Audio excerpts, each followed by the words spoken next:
Okay, that was loud. Diddly in Wonder Labyrinth. Great Metroidvania RPG. Are all Metroidvanias RPGs? I wonder, right? What's up, Kendrin? What's up, guys? Welcome to another Q&A. Another Q&A. Q&I. Today we will be discussing if all Metroidvanias are action RPGs. We will be starting the discussion with Castlevania Symphony of the Night.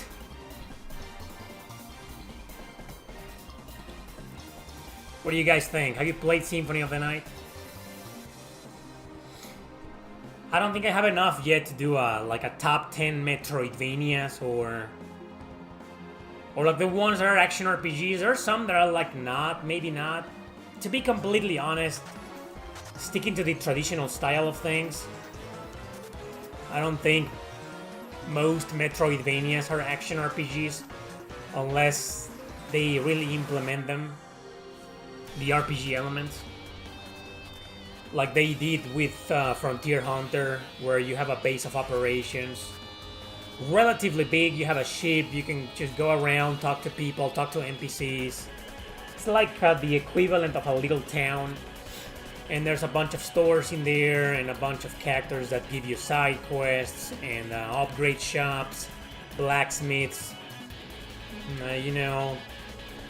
And there's a level progression system. You level up with grinding, and then you also do the you have a skill, well, not a skill tree, but you can equip various things and slots too, so the girls can learn new skills, have different passive skills, passive abilities, you know. So I don't think Frontier Hunter is simply a Metroidvania.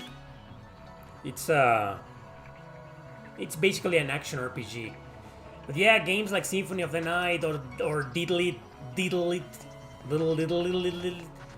or even Ender Lilies, you know, I don't think those are really role-playing video games. That's just my opinion, you know. But they are considered as such. Maybe, I don't know if they're considered as such by the developers themselves. They haven't said anything. It's not like the developer said, you know, oh, this is an action RPG, okay? No, they're like, oh, this is a video game. The Japanese developers are usually like that.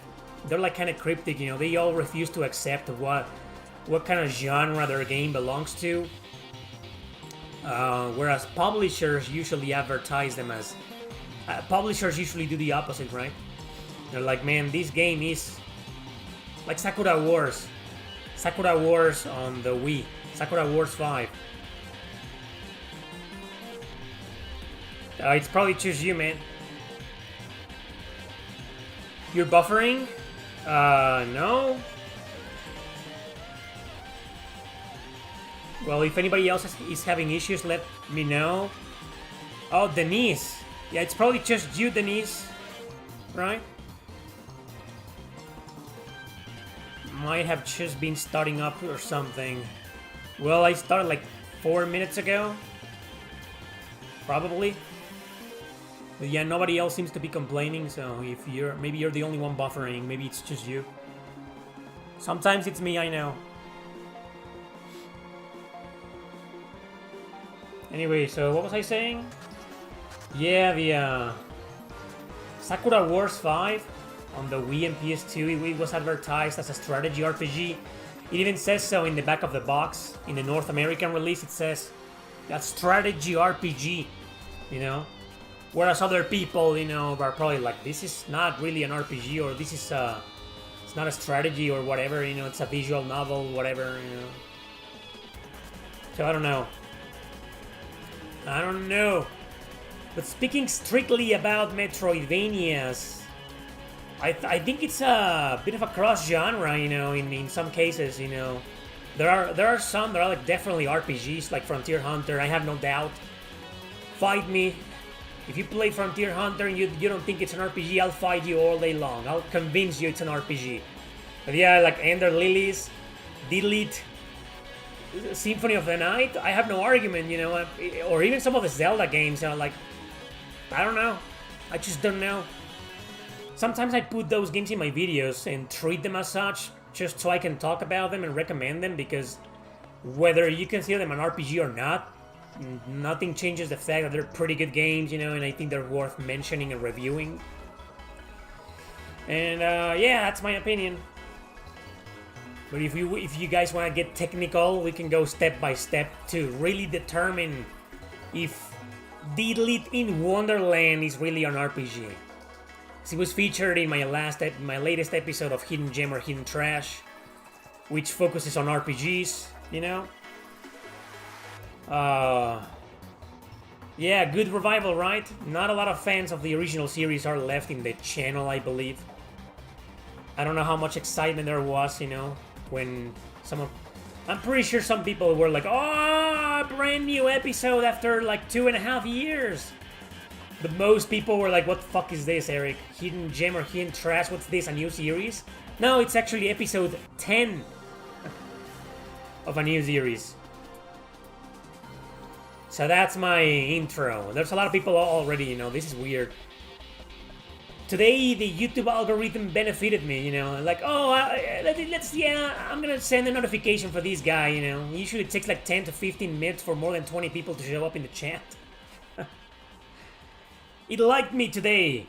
It grazed me. Okay. Do you know any PS4 emulator? You want to play Sakura Wars for the plot really bad. You know, it doesn't really have a mature, serious, psychological, dark plot, you know, but it's a good plot. It's got a great story. Which obviously mixes comedy, but it takes itself seriously when it needs to. However, if you're a fan of all the Sakura Wars games, it might disappoint you. I did a review of the game, of Sakura Wars, on PS4. Check it out. Because, you know, I don't know, I think it's a great game, but it's a controversial game because of what it did to the original cast of the previous 5 games. So, you be the judge, watch the review, and then decide if you want to play it or not. But I don't think it's an expensive... I don't know where you're from, man. Devo's Lego. I don't know where you're from, but in some countries, that game is like dirt cheap. You can buy it for like $20 physical. You know, but if you really want to stick to emulators, then I have no idea. I have never tried a PS4 emulator. I know about Switch emulators. And I know about a lot of emulators, but not a PS4 emulator. I've never used one. My computer cannot handle, I believe, a PS4 emulator. Well, you know, I probably can. I just haven't tried it. Because most of the games that I want to emulate, I just emulated them on the Switch.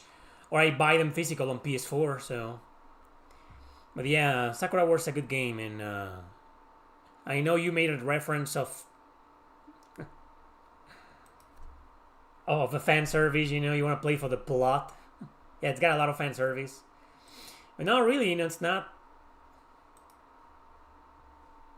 It's a good story, you know. Some fan service games end up having a really good story. It's pretty good. I'm gonna put some songs in here, random songs, but... You know,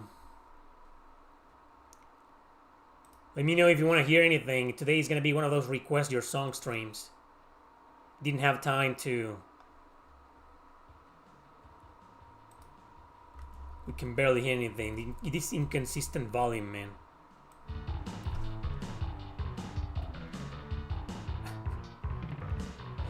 This is a good game. It's from a game called Magna Braven, it says down there.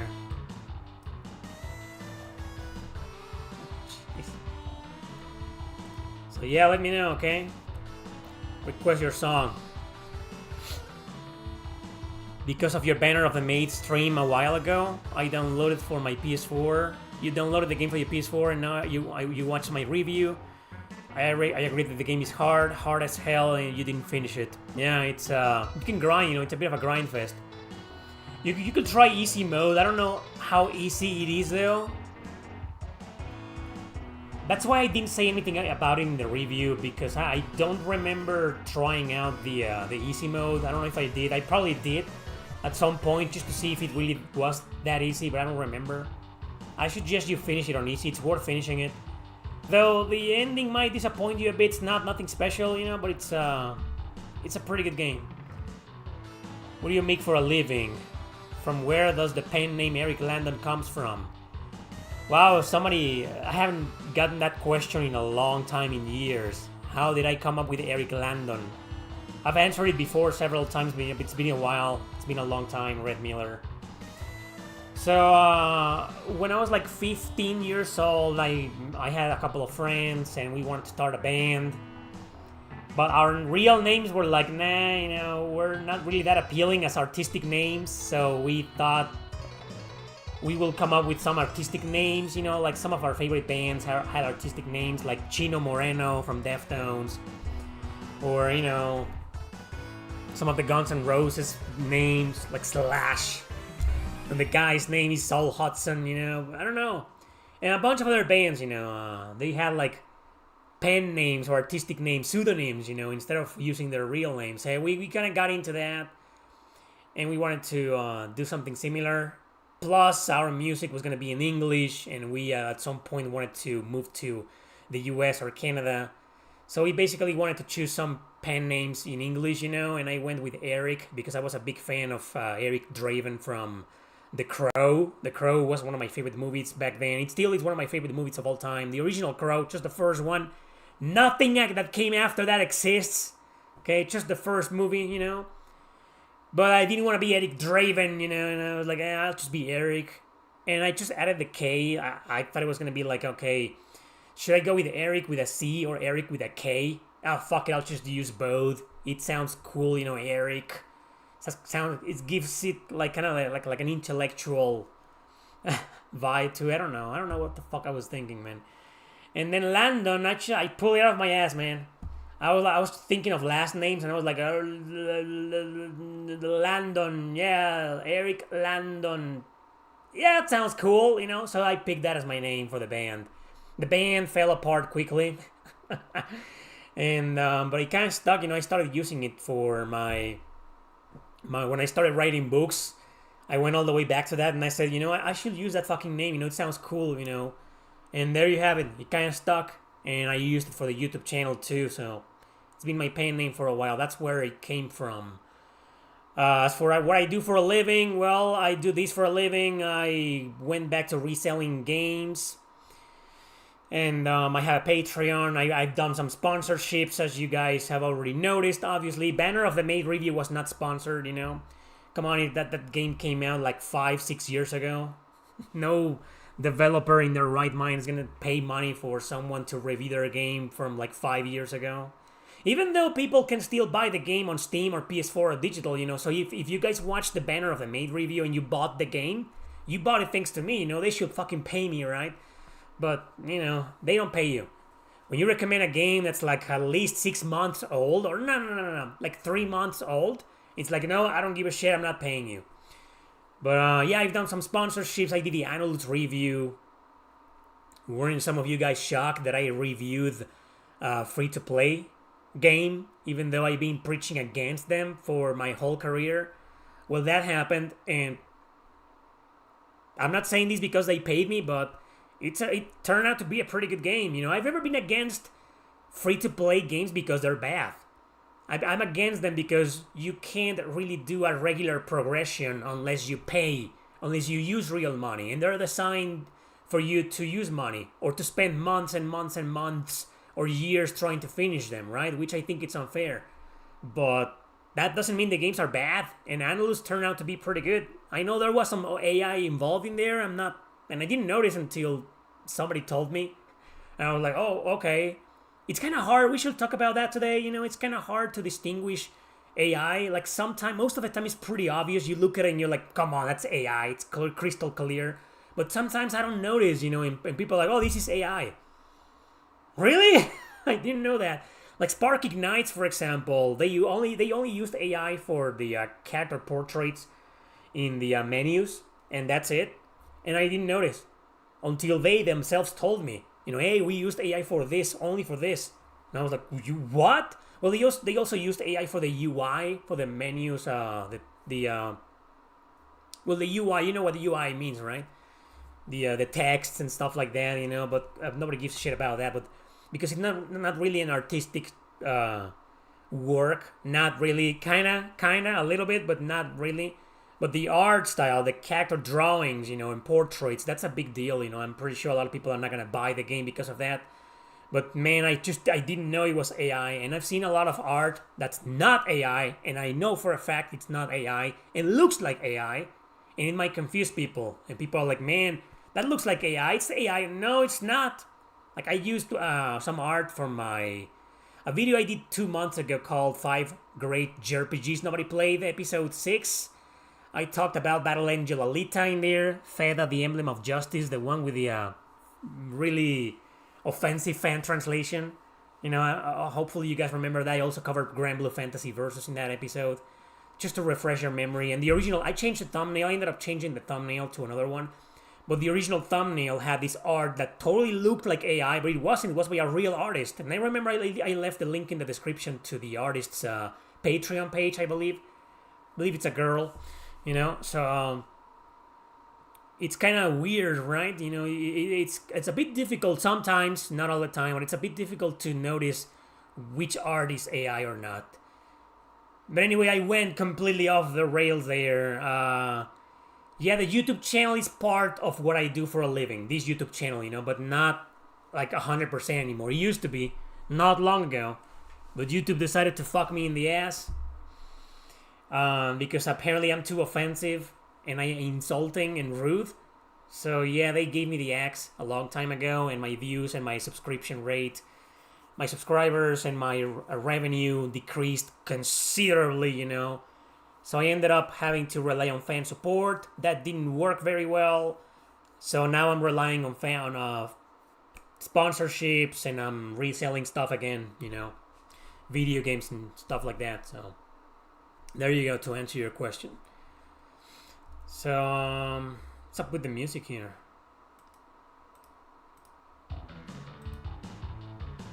Well, we're gonna listen to that song again until somebody requests a song.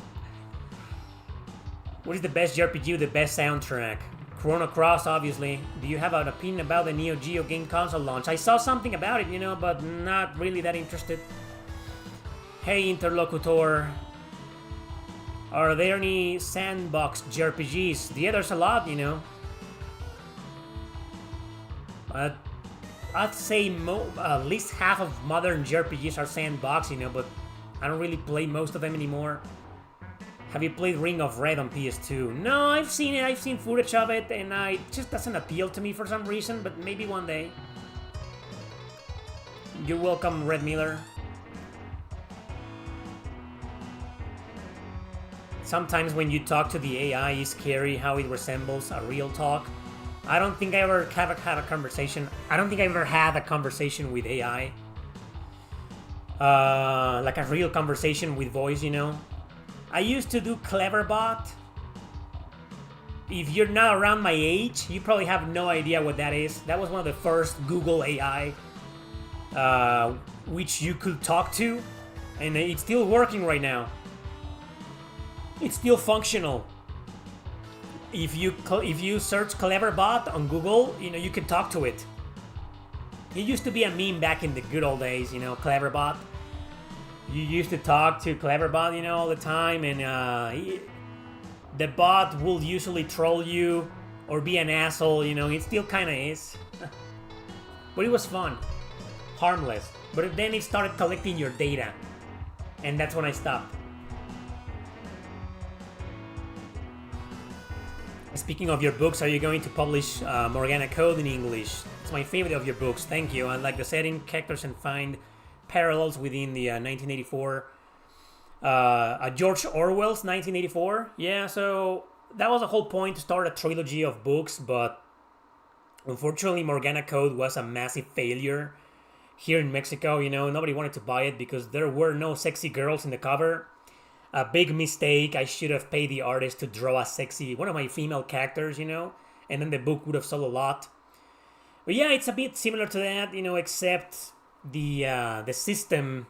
I wanted to create a system for the book where it wasn't entirely right, but it wasn't entirely wrong either. A system that discriminates people and discriminates them by their level of intelligence, or their level of culture and knowledge, and if you don't have enough, they can actually kill you or reject you. And I wanted to create a whole universe like that. And initially, Morgana Code was going to be, well, the system, the organization, a really powerful organization that's pretty much become the government, or on parallel with the government, in the whole world. Well, in the fictional universe, it was supposed to have been created based on a meritocracy. It's basically a meritocracy gone wrong, but I also wanted the organization to go into a more globalist, communist side, so I could shit on that, and I could paint it as an evil organization, but yeah, the project fell apart. It was supposed to be a trilogy.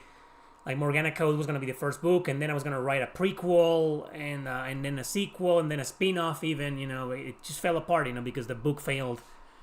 But yeah, considering today's situation and the worldwide situation, the book might be a hit if I were to translate it to English, and then continue on. I've been thinking about that all year. I think it's a good book. It's about to be 10 years since its release. I think I published it on August 2016. So 10 years after, to celebrate its 10th anniversary, I could translate it to English and announce a prequel. I don't know what I'm gonna do, man. I'm still thinking about it. But yeah, there wasn't I haven't read 1984 before I wrote Morgana Code, I read 1984 later, right? I mean, after that. But yeah. Well, just gonna put more songs here.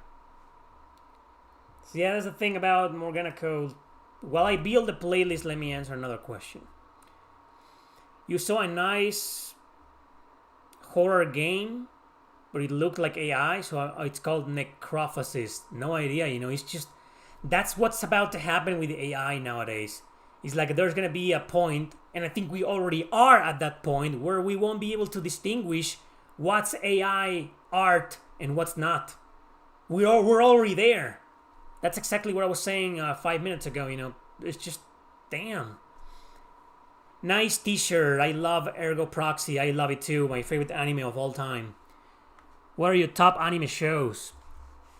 So, here's my top 5. My top 5 has been always the same, Well, at least for the past 10 years or so, that's been my top 5.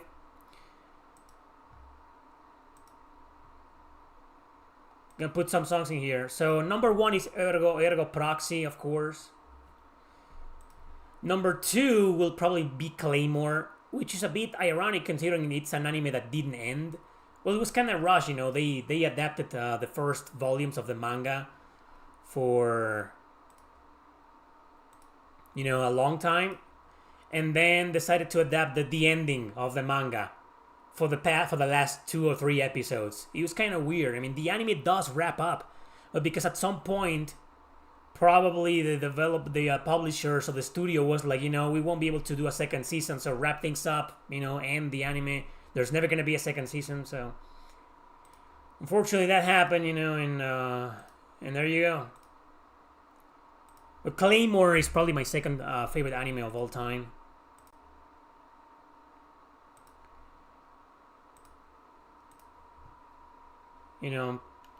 And my third favorite anime is probably Psycho-Pass.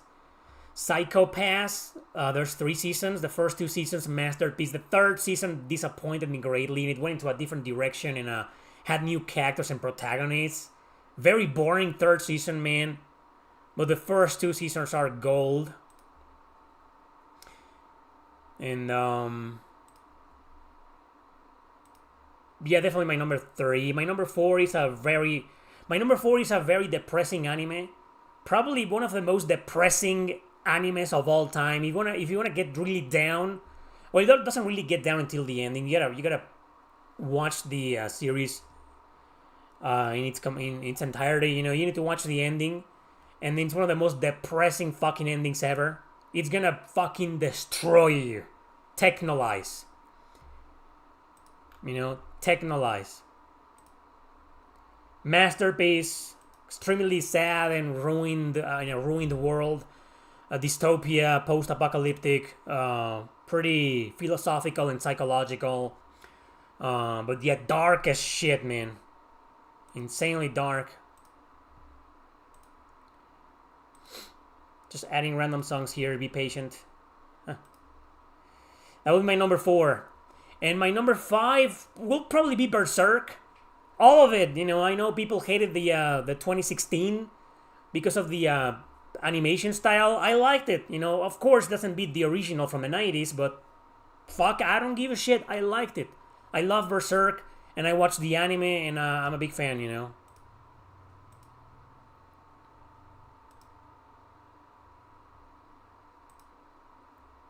Okay, here we go. Alright. That's a bit loud though. There. Playlist done. That's my top 5. I cannot give you a top 10. There are so many great anime series out there. So many, man, that I've watched.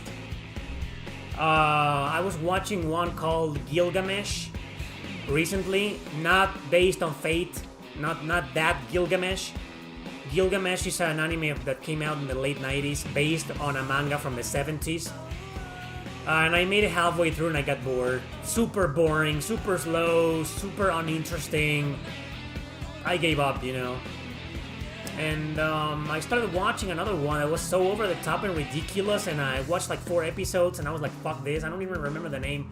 Blood Battalion Front or something like that. It was kind of bad, I gave up. I was like, fuck this, Anyway, those are my favorite anime series, like of all my top anime shows, my top 5. That's my top 5. Do you know about Legacy of Kain series? Yes, of course I do. I'm not really a fan, but I like their style and their storytelling.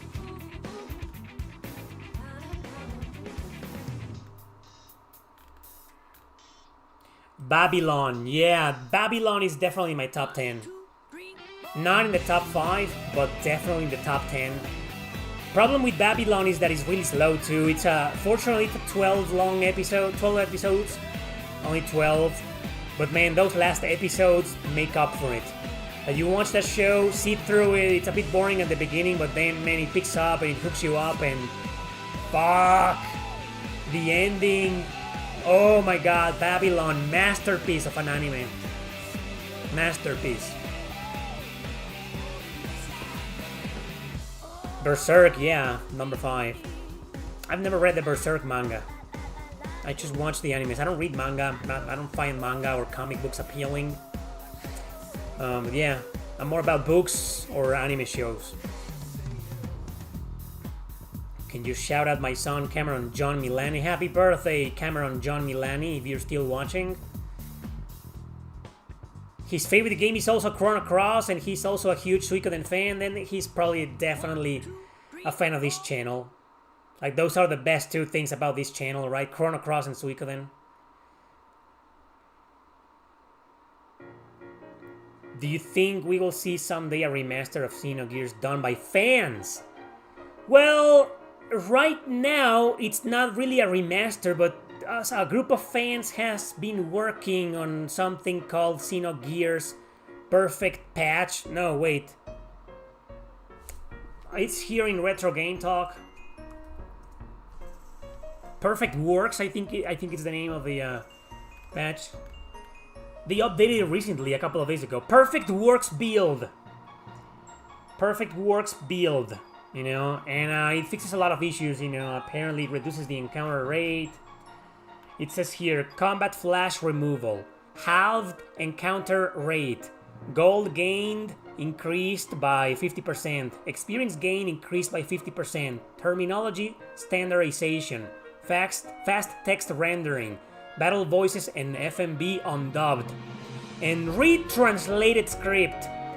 Unfortunately, I don't trust modern translations because a lot of them are politicized. I was just playing one a few days ago on Twitch of a little really obscure spin-off called Xenosaga, a Xenosaga spin-off called Pied Piper, and the fan who translated the game added some anti-right-wing comments, you know, and it's pretty bad. It's pretty fucking terrible, you know. Do not play the fucking game. But it's here. Xenogears Perfect works. I think this is the closest you'll ever gonna get of a Xenogears remaster. You know, this. It's on Retro Game Talk, or you can just find it. Just fucking Google it, man, and you'll find it. But I cannot vouch for the for this new retranslation. You know, I don't know. Maybe they improved it, or maybe they fucked it up and inserted woke bullshit. I have no idea. Haven't played it. Samurai Champloo, I haven't seen that. I know that, of course. I haven't seen that. Noain. Most interesting and complicated story you ever seen. Noain? I don't know about that anime. Never heard about it. But for some reason it sounds familiar. Noain. Maybe I watched it, I don't know. Did I watch so many anime shows? Like, not as many JRPGs that I've played, of course, but I have watched hundreds of anime shows. Hundreds. I'm in the hundreds now.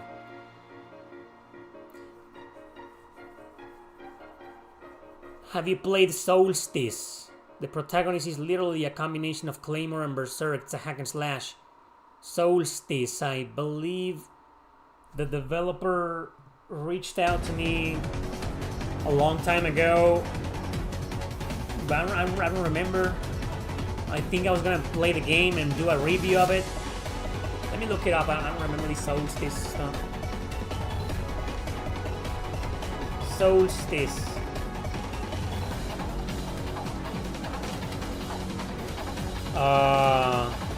Oh yeah. I've seen this. Yeah,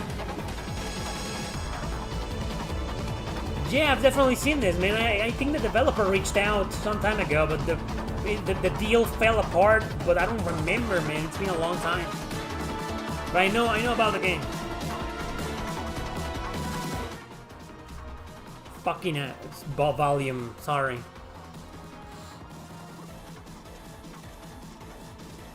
Have you played Starlight Legacy? No spoilers. It's coming in tomorrow. It isn't even out, and you're asking if I played it? Obviously not.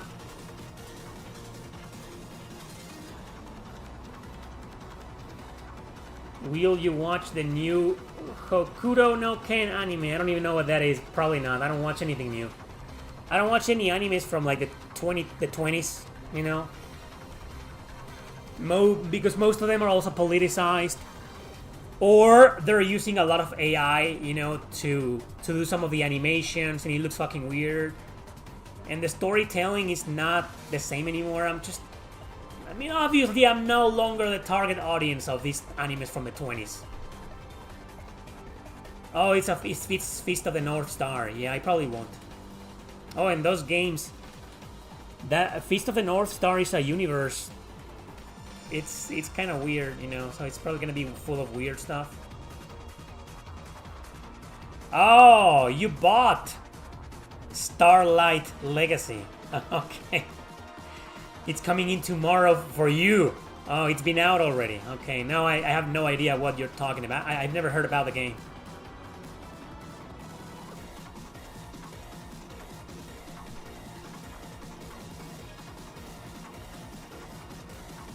Yes, I've said that before, Don't. Can I believe I said that in the review about Tales of Arise.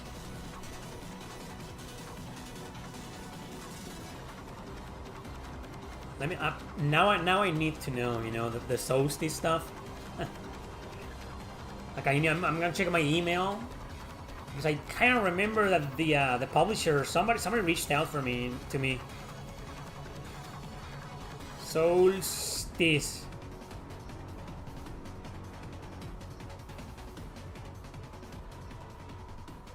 Solstice. No, nobody reached out. I'm fucking crazy. Yeah. No, I don't have anything about Solstice on my email, so I'm probably wrong. But for some reason I knew the game, you know? Maybe some of you guys mentioned it, you know, when it came out. I don't know.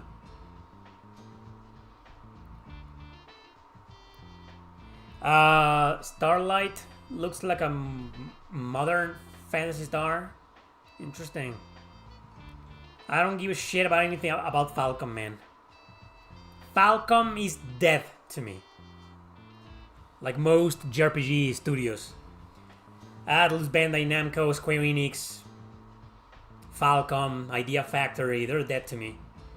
It's super rare, you know, when I get to play something from them and maybe recommend it, but like I don't give a shit about anything from Falcom and Trails anymore. Trails is dead to me. Pier Solar, no, I never went back to it.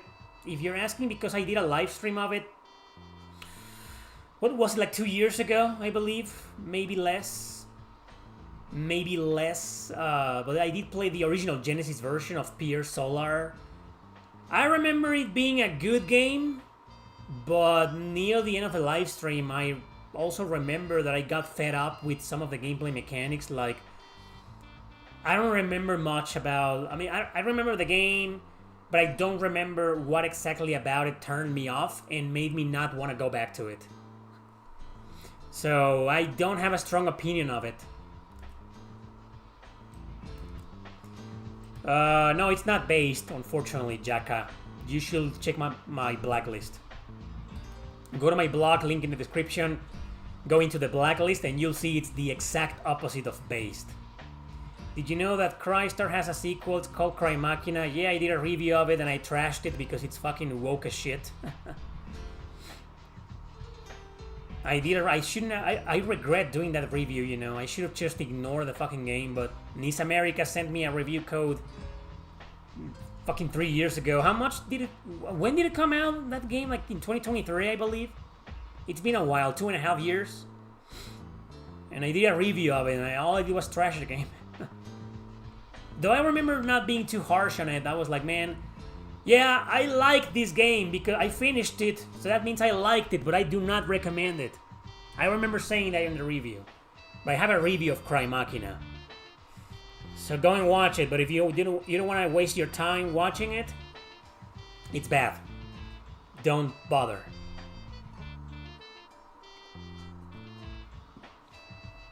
It's bad.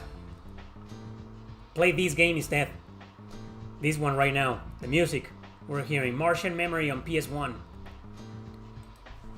Much better game. It's a PS1 game.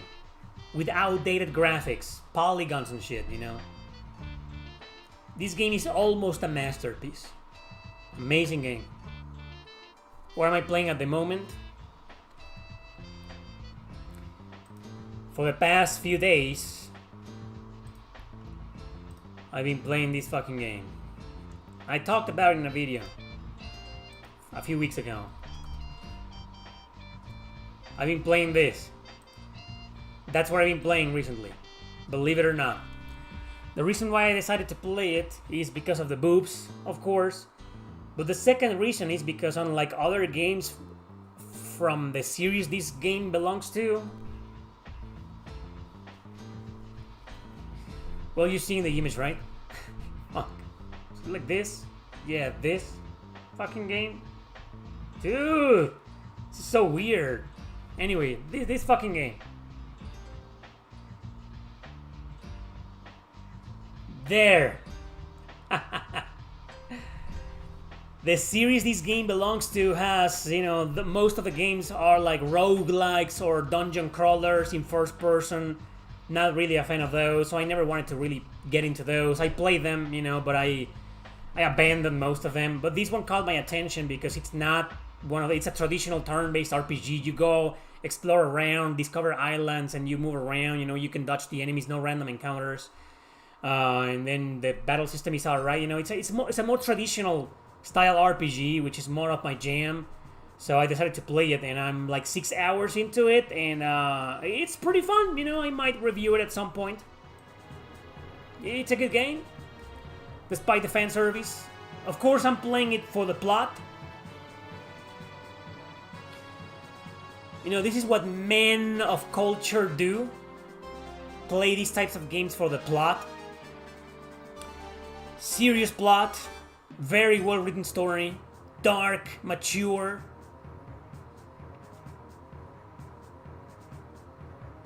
That's right.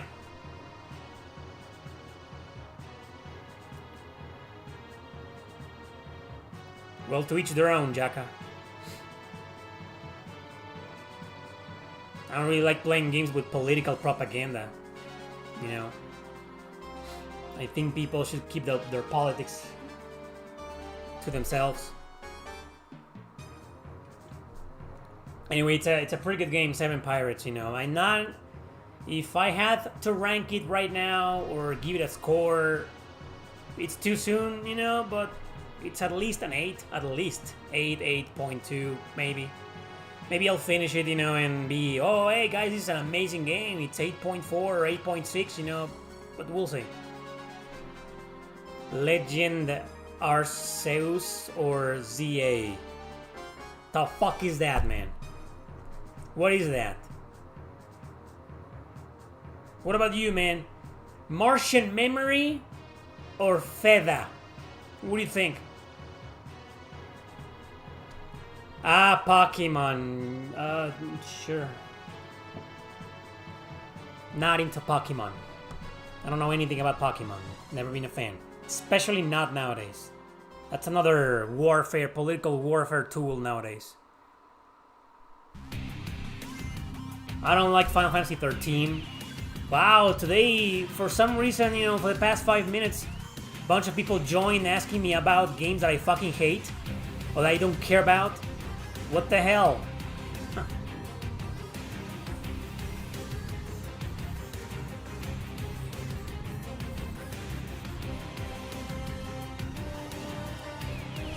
I don't even want to ask which Dragon Quest games. Not your fault, Luis. It was just a coincidence, apparently. It happens. It happens, believe it or not. All crazy shit happens in these Q&As. I've never played Final Fantasy 14. I'm not really into MMORPGs. They're too addicting and too dangerous for me. I just many years ago I decided to stay away from MMORPGs, you know. But I've heard really good things about it, you know. It's like considered as one of the best MMORPGs of all time, if not the best, right? So I don't know. Oh, but CMM says it's dog shit. So it's probably dog shit, man. You guys should redirect all of your questions about Final Fantasy 14 to CMM. He's very willing to answer them all. Hey CMM, could you please answer all of the questions about games that I don't care about or that I don't play? Aren't you guys here to ask me about old games? Haven't you realized that this channel has become a retro channel for the past couple of years? Sure, I'm still playing modern games, relatively modern, on Switch and PS4, you know, but it's like games that came out like 5 years ago. Like 85% of my coverage is about retro games nowadays.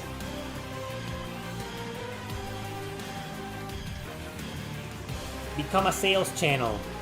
No. You know what I'm gonna do? I'm gonna turn this channel into a discovery channel. From now on, it's only gonna be about insects, animals, you know. Those get a lot of views. Not cat videos. No. Just animal, you know, I'm gonna just fucking shoot a spider and leave the camera there for 24 hours to see what it does. And the video is gonna be called a day in the life of a random spider, you know? And it's gonna get like 10 million views. Mark my words. Hey, it's not, well, it's a joke, I'm not gonna do that, you know, but people do those fucking videos all the time and they get millions of views. I don't even know what I'm doing playing 7 Pirates H and talking about it. If I do a review of it, it's gonna get like 5,000 views, you know? I'm gonna start chasing the fucking animals and the insects, man. That's where the money is. That's where the views are. Just gonna start filming bugs in my backyard, man. That's it. I'll have 1 million subs in no time. Did you play Ender Magnolia? No, I still haven't. I really want to. You see, that's an example, guys, of a relatively modern game. When did it come out? Like 2 years ago? Magnolia? 2-3 years ago? That's a modern game that I do care about and are looking forward to playing. But 95 of modern games, of not just JRPGs, all modern video games, you know, I just don't give a shit about. But there's always that 5%, right? You will watch that? I know you will watch that, you love animals. But you will watch the spider video? I thought you were gonna say, like, I will watch you filming, like, your dog, a cat, you know, stuff like that. I didn't know you were into spiders. Kenny the Shark, I don't know what that is. Hey, Queen. Wild Arms 4 is coming in a few days on PS4 and PS5 native. Holy shit, really? That game was published by Exit Games. Exit Games has the rights. They finally decided to port it to PS4 and 5 digital, like what Sony did with 1, 2, and 3. Dude, that's great news. Hopefully 5 will be released as well digital. And that's all we need, right? We don't need these fucking remasters where they censor everything because it's offensive or too sexy. Just fucking grab the game, put it digital on PS4 and 5. That's it. The easiest thing in the fucking world. That's it. Do that with all JRPGs. The minimum effort. No one's asking you to censor, well, except those fucking mafia companies, right? And the government. Like Wild Arms 4 on PS4 and 5. No. You need to remaster it. But sir, remastering games costs money. I'll give you the money. But you're gonna have to make this character gay and censor all of these dialogue because it's sexist. And that girl is showing too much skin, so censor that. It's not enough money, sir. I'll fucking kill you and your fucking family if you don't. And that's why Japan went completely woke when it comes to video games. That's what I believe anyway. So, it's bad. But merely putting Wild Arms 4 digital like they did with Wild Arms 1, 2, and 3 years ago, that's it. Just put the game in there. That's all we fucking need. And that makes everybody happy. You don't start another fucking culture war on fucking Steam on the forums. You don't. Just put the game and everybody's fine. Developers should get... Cheers. I'm not gonna finish that sentence. This is a relaxing stream. Wasn't that the name of the title? The chill and relaxing goddamn Q&A. Zen. Ender Magnolia is available in NX Brew. What's NX Brew? Is that another Switch emulator? Because the one that I'm using is Ryujinx, and Ender Magnolia didn't work. I couldn't make it work. I'm guessing Ender Magnolia doesn't work in my computer, probably because the specs are a bit too high for it. I could be wrong though. But I downloaded Ender Magnolia from several ROM sites, 3 different ROM sites, probably in Brew, you know, that Brew website you mentioned, and it didn't work. I don't think my computer can handle Ender Magnolia. That's why it didn't work. I don't think it's an emulator issue. Because I downloaded the ROM from different sites, you know, and none of them worked. So it's more of a problem, a laptop problem, you know, maybe that's not good enough.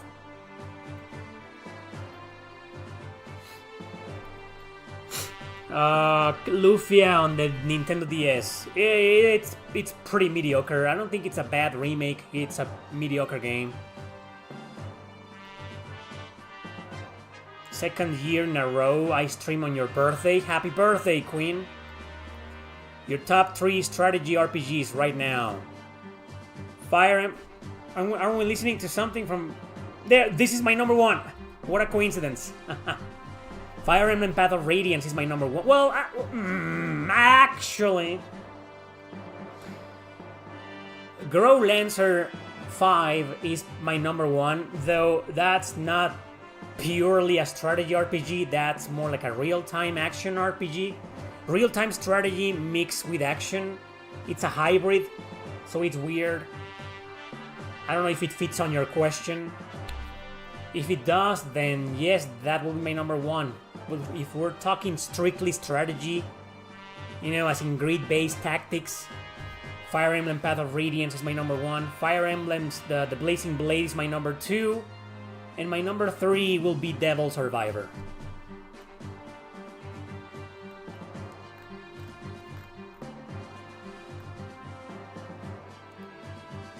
It does, Interlocutor. Play from the beginning or watch my live stream on Twitch of Pied Piper, and you'll see it. Right from the start, you know, there's a conversation between two characters, John and Erick. Not Eric, Erick. And they're talking about, oh yeah, the bad guys are from an extreme right-wing organization, and yeah, and the main antagonist's name is Donald. I don't know, maybe the original Japanese developer wrote that script 20 years ago, and I'm wrong, but that would be a huge fucking coincidence that I'm wrong, you know.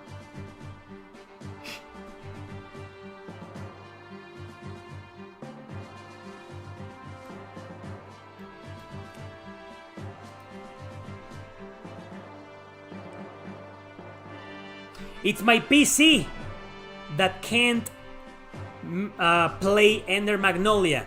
It doesn't matter which version I download. It's not gonna work.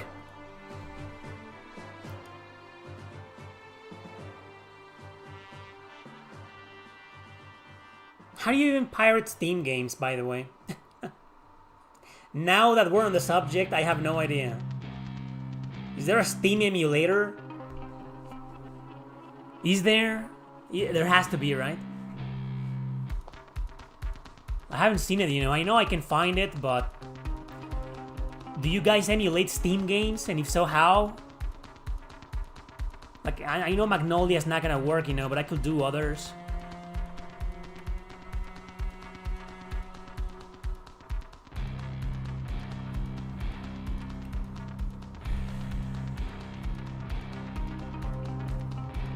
I'm done. I'm gonna start ignoring the really stupid questions from now on.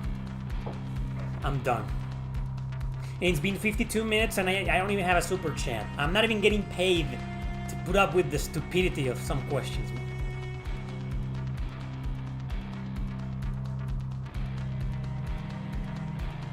Which RPG has the best combat system? Dude, my answer probably will disappoint you, but I'm just a Fire Emblem diehard.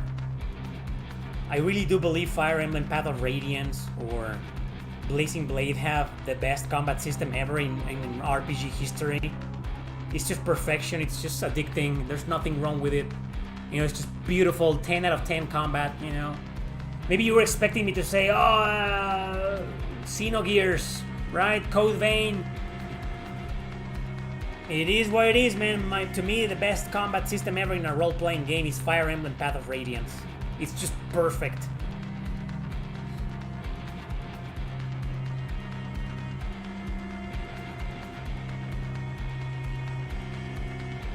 What would you think about the Breath of Fire collection? All we need is Capcom to put the games digital. But, you know, Breath of Fire 4 is still gonna be censored. They didn't uncensor it on GOG. They didn't censor it on Steam. They didn't even uncensor it on PS1 25 years ago. 26 years ago. I forget it's 2026. So it doesn't matter what kind of collection we get is gonna be censored. So I don't care about it. But the least they could do, well, you know, they did a Mega Man Battle Network collection, right? Yeah, so the least they could do is just that. Just put all the fucking games on PlayStation 4 and 5, I don't know. Just put them there. Hey, 1 and 2 are at least on Switch emulator, right? The Switch online stuff, you know? 1 and 2 have been there for a long time. Not sure why 3 and 4 can't be there. Maybe, you know what PlayStation should do? They should just rip off Nintendo. Copy them. You know, Nintendo has been releasing these emulators like Nintendo NES, SNES, Game Boy Advance, 64, GameCube nowadays. PlayStation should do the same. Just put for the PlayStation Plus service. Let people have access to the your emulators with a bunch of PS1, PS2, PS3 games, even PSP. And so, since Nintendo has the rights to Breath of Fire 1 and 2, PlayStation could do the same with 3 and 4. Just put them there, digital available. I believe they are on PS3. If you have a PS3, you can buy them, you know, they're for like $10 or $5, I don't know. But Breath of Fire 3 and 4 could sell a lot by having a mere digital port on PlayStation 5. Like what they're doing with Wild Arms, you know? 1 through 4. But if that can't happen, it's just fucking Capcom, man. It's not gonna happen.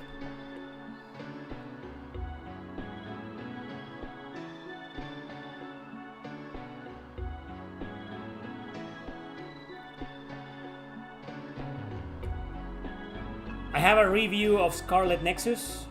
It's a good game. Even Xbox does because better. You believe Xbox is better? Isn't Xbox disappearing soon? Did you know that Ni no Kuni WWW, okay, was the third most best-selling RPG on PS3? Really? For some reason, I find that really hard to believe. I don't believe it topped Final Fantasy 13 or the Kingdom Hearts remasters, you know?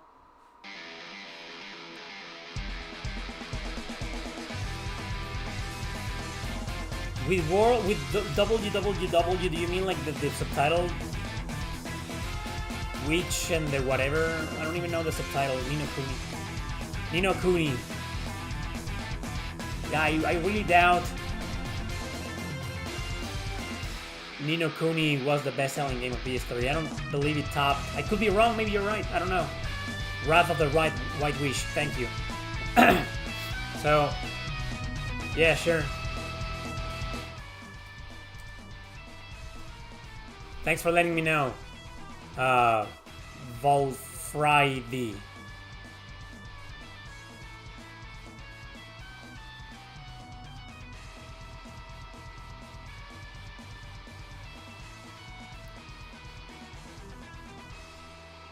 Yeah, that's right. Sony needs to do something with PS Vita and PS3 games. Maybe not PS4 because it's, you know, the PS3. Yeah, we should start having some PS3 ports. We already have a bunch though, and Vita too. You know, but yeah.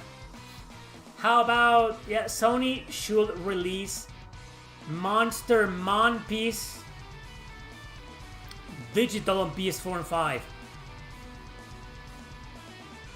I know everybody agrees with that. Everybody wants that game, right? All men of culture want that game.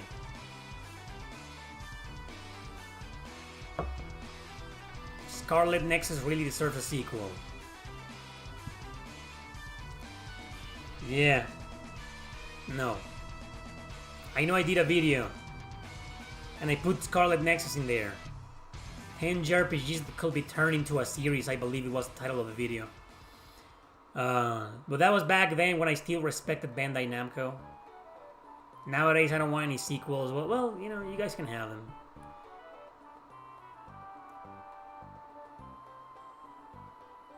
So many PS2 games are not there.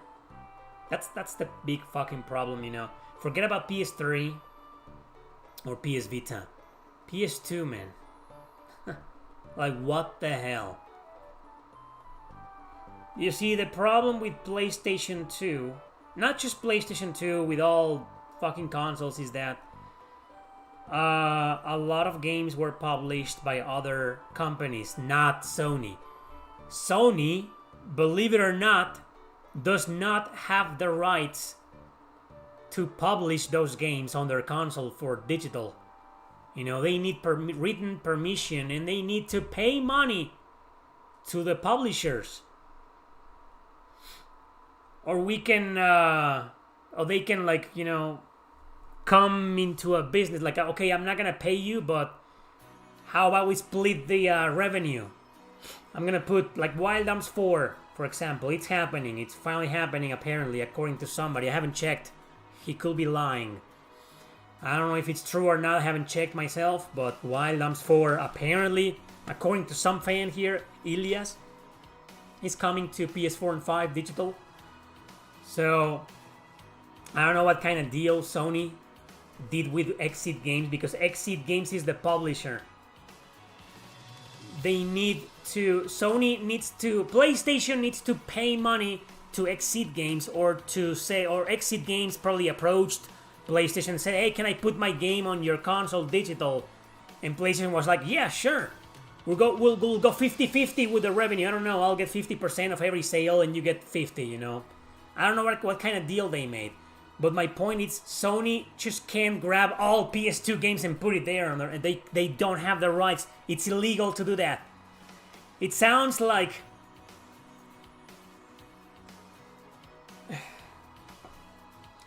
Hopefully people understood what I said.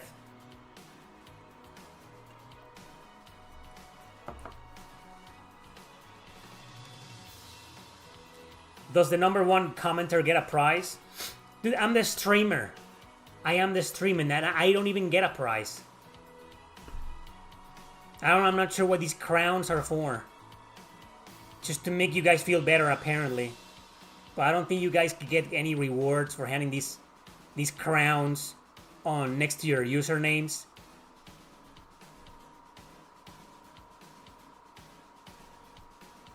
Hopefully that game will never be remade.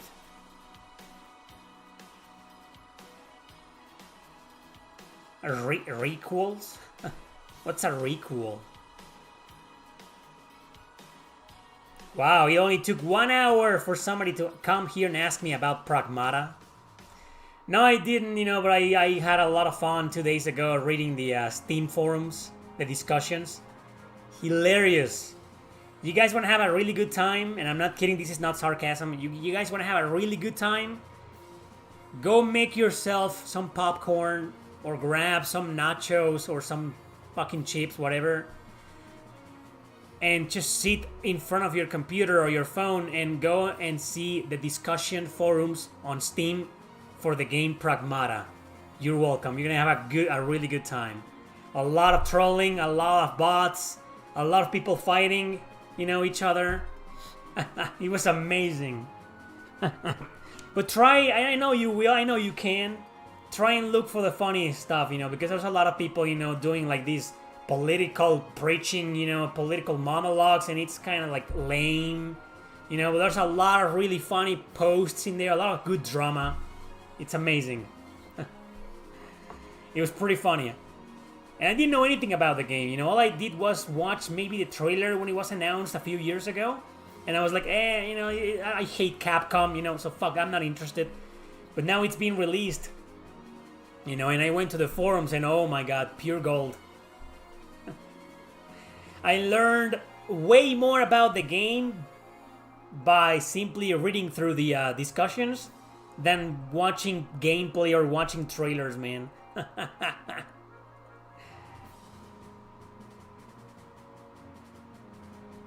Why do you hate Capcom? Why do I hate Capcom? Oh my god! Why do you hate my precious billionaire company? What is the most addictive RPG ever? Might and Magic Clash of Heroes. In fact, I called my review of the game just that. The most addictive RPG ever made. Though my question will probably be Chrono Cross, because it's the best one.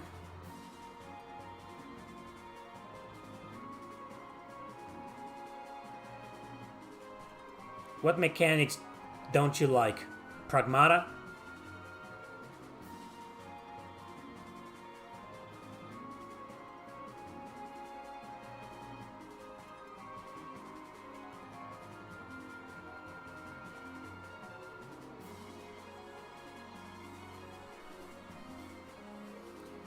Because they're very politicized, Nick. That's why I hate them. I hate all companies nowadays. Because instead of caring about the fans and making games merely for the passion of making video games, they are more interested in spreading political, left-wing political propaganda. Or maybe even right-wing, I don't know. It doesn't matter which side, you know, but they are more interested in censoring, self-censoring their games, and more interested in spreading political propaganda instead of making good games. And every time they release a fucking game, they fuck it up. They put a lot of they have a lot of glitches, bugs. They don't even work, like Pragmata, you know, doesn't even work with this de novo stuff, you know. How can you respect video game companies nowadays? They don't give a shit about you. They fucking hate you. I don't even understand why people keep buying their fucking games, man. From companies that fucking hate you. And have proven that they hate you. They've shown it to you again and again. They don't give a shit about you. They only care about your money. And that's why I hate Capcom. Good enough answer for you? I hope so. Is the Zelda series true RPGs? Ooh. We kinda had a conversation about that at the beginning of the live stream. It wasn't about Zelda, it was about Metroidvanias. Like, are Metroidvanias RPGs? But now... now the Zelda question, well, it's getting old. Like, that used to be the question, the ultimate gaming question, right? Is Zelda an RPG? And oh boy, everybody loved to comment on that. But nowadays it's kind of like, that question again? Come on, man, it's outdated. Get on with the times, man. What we ask nowadays is, are Metroidvanias RPGs? That's the new thing. That's the new trend, man. Zelda RPGs, like, that's old news. You liked my Banner of the Maid review. Why, thank you. I grabbed a clip from a video from like 2 years ago, but I was never satisfied with that, and I needed to add more. Still, the video ended up being pretty short, but that's okay, you know. I don't feel like some games need like a 15-minute long review, you know. So, and I explained most of the game's mechanics and story, you know, in that clip, so I just reused it and added a chunk more, you know. So yeah, glad you liked it. It's a good game. It has a bullshit character though, but I don't think it was created for the sake of politics.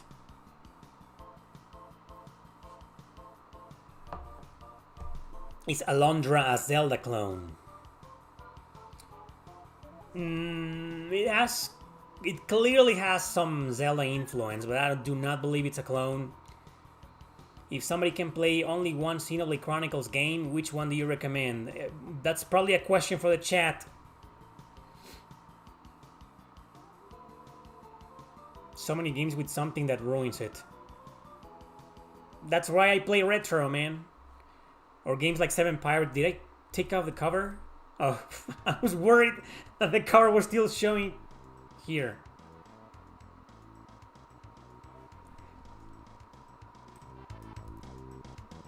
Anyway. That's a good question. Why is Phantasy Star spelled with PH instead of Phantasy Star? I have no idea. I always wanted to know. I don't know.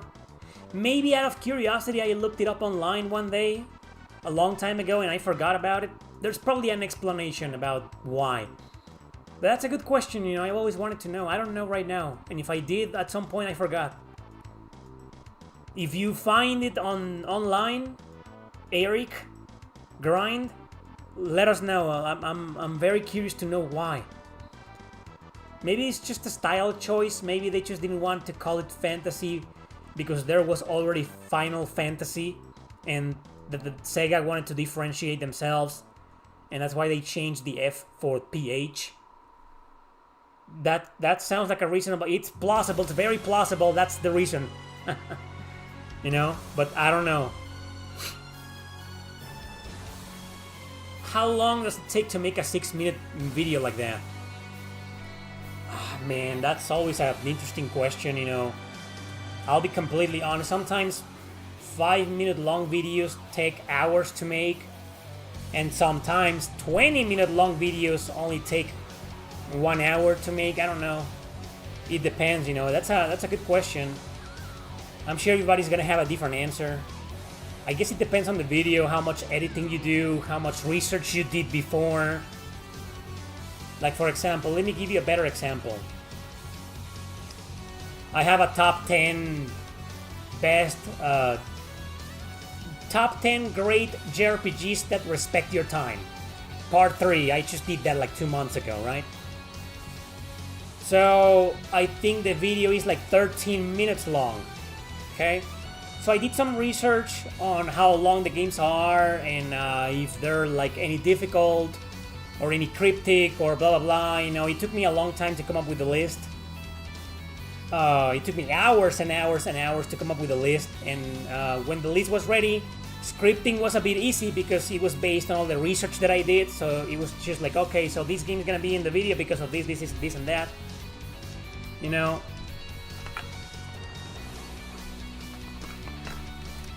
And then, sorry, I need to plug in my laptop. Forgot to plug it in.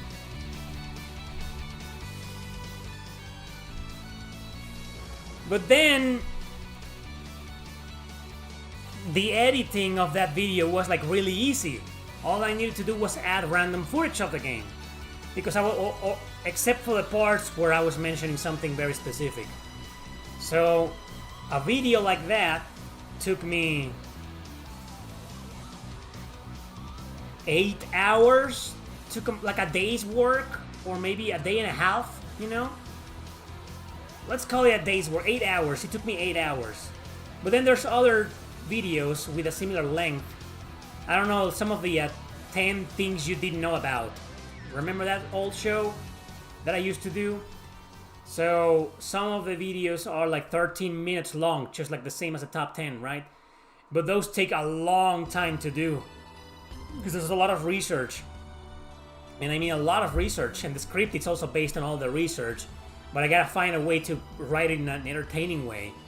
Or in an exciting way. Like sometimes I find these trivia about the game and it's not that interesting. But if I find it interesting, so I have to make it sound very interesting, you know. So a video that's also 13 minutes long took me 2 fucking days, entire days to produce. So going back to your question, you know, how long does it take to make a 6-minute long video? It depends on the type of video. But specifically a review like that, since half of the video was just the clip that I have already done from 2 years ago, it only took me a few hours, you know, to write the remaining script, to edit it, to add the music, look up for a thumbnail, record it, look up for a thumbnail, all of the other work, you know, it only took me a few hours to complete. But trust me, sometimes 6 or 7 minute long videos could also take me an entire day to produce.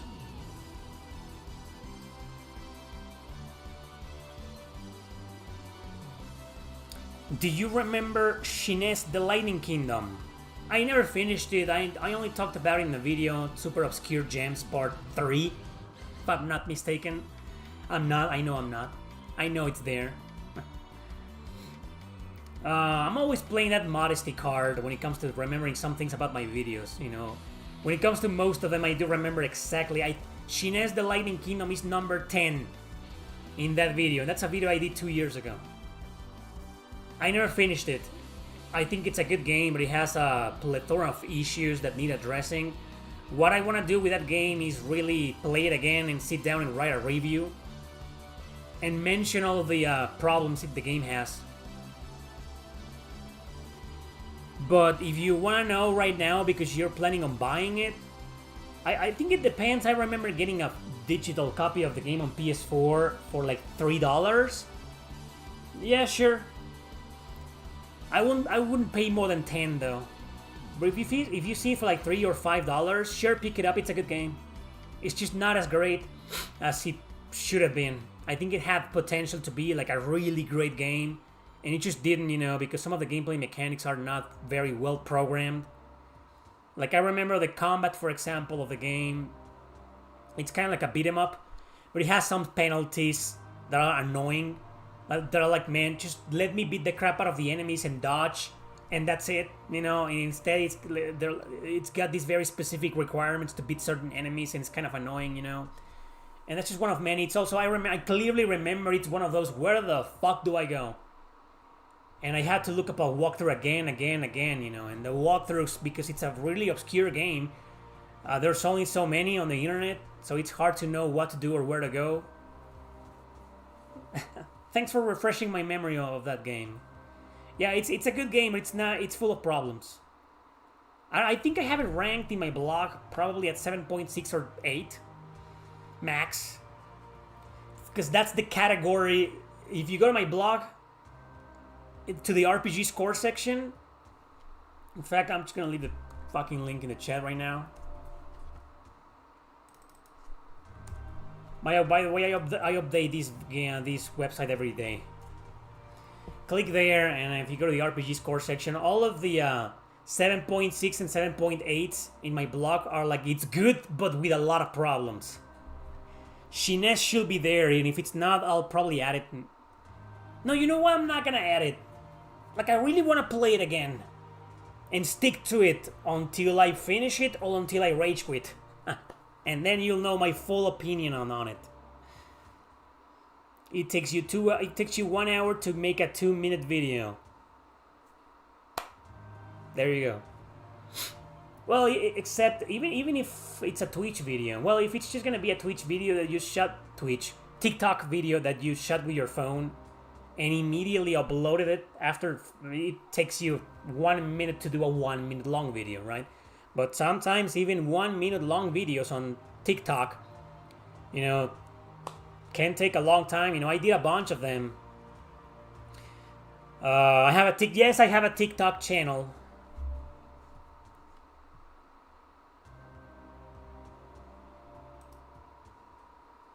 Wait. What the fuck? Hello? Can you guys hear me and see me? Everything alright? Am I buffering?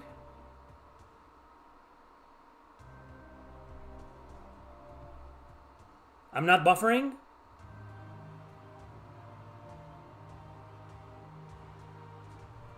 I'm good? Okay. Something weird happening here, you know. Kind of glitched out. Probably just a glitch. So what was I saying? The TikTok videos, you know, last year I shot a bunch of TikTok videos, you know, but I had to cut them down to cut the fuck ups, you know. I was like, number 5, this game is, number 5, this game is, you know, stuff like that. I had to cut it out, and I didn't add any gameplay footage, you know, but it still took me. I added music. I remember I added music, you know, so it took me maybe 10 minutes to do a 1 minute long video on TikTok. So yeah, I feel like people, especially young people, severely underestimate what it's like to do videos on any platform. Even streaming, which seems easy, you know, it's super hard and tricky. You know, you gotta know what to do. It's work, man. Because nowadays I don't get a lot of questions anymore, because young people have apparently realized that all platforms are overly saturated. Because years ago everybody wanted to do this, especially during the pandemic. Obviously everybody wanted to be a content creator, and everybody became a content creator during the pandemic, and nowadays it's like 10 million content creators per platform or more, 100 million, you know, it's gotten out of hand. Which is why I believe platforms like YouTube have been doing what they've been doing, which is fuck up some creators or become broken. I can guarantee you it isn't broken. Last year, a lot of people were making videos about YouTube is broken. It's not broken. They know perfectly well what they're doing. You know, they're doing this to drive people away from their platform because they have way too many fucking content creators. But my point, I digress. My point is that it's hard to make content, and young people eventually realized, and a lot of people who became content creators during the pandemic quickly realized it's a job. They thought it was gonna be easy as fuck, and it fucking wasn't. You know, it's a job. right? I'm glad this conversation, happened today, this discussion, because I still believe a lot of people don't see this as a job and think it's super easy and think we're all privileged, No. Like, sure, I work whenever I want. I am my own boss, technically speaking, YouTube's still the boss because it's their platform and their rules, but it has a lot of good things about it, and it's a creative job. And I am not working systematically from 9 to 5 every single day, I can take a vacation whenever I want. It has a lot of privileges, but it also has a lot of bad things, like really stressful. You gotta deal with the cultural division, the politics, censorship, and you always gotta like reinvent yourself and try to find new things to talk about, to review new games, it's a job.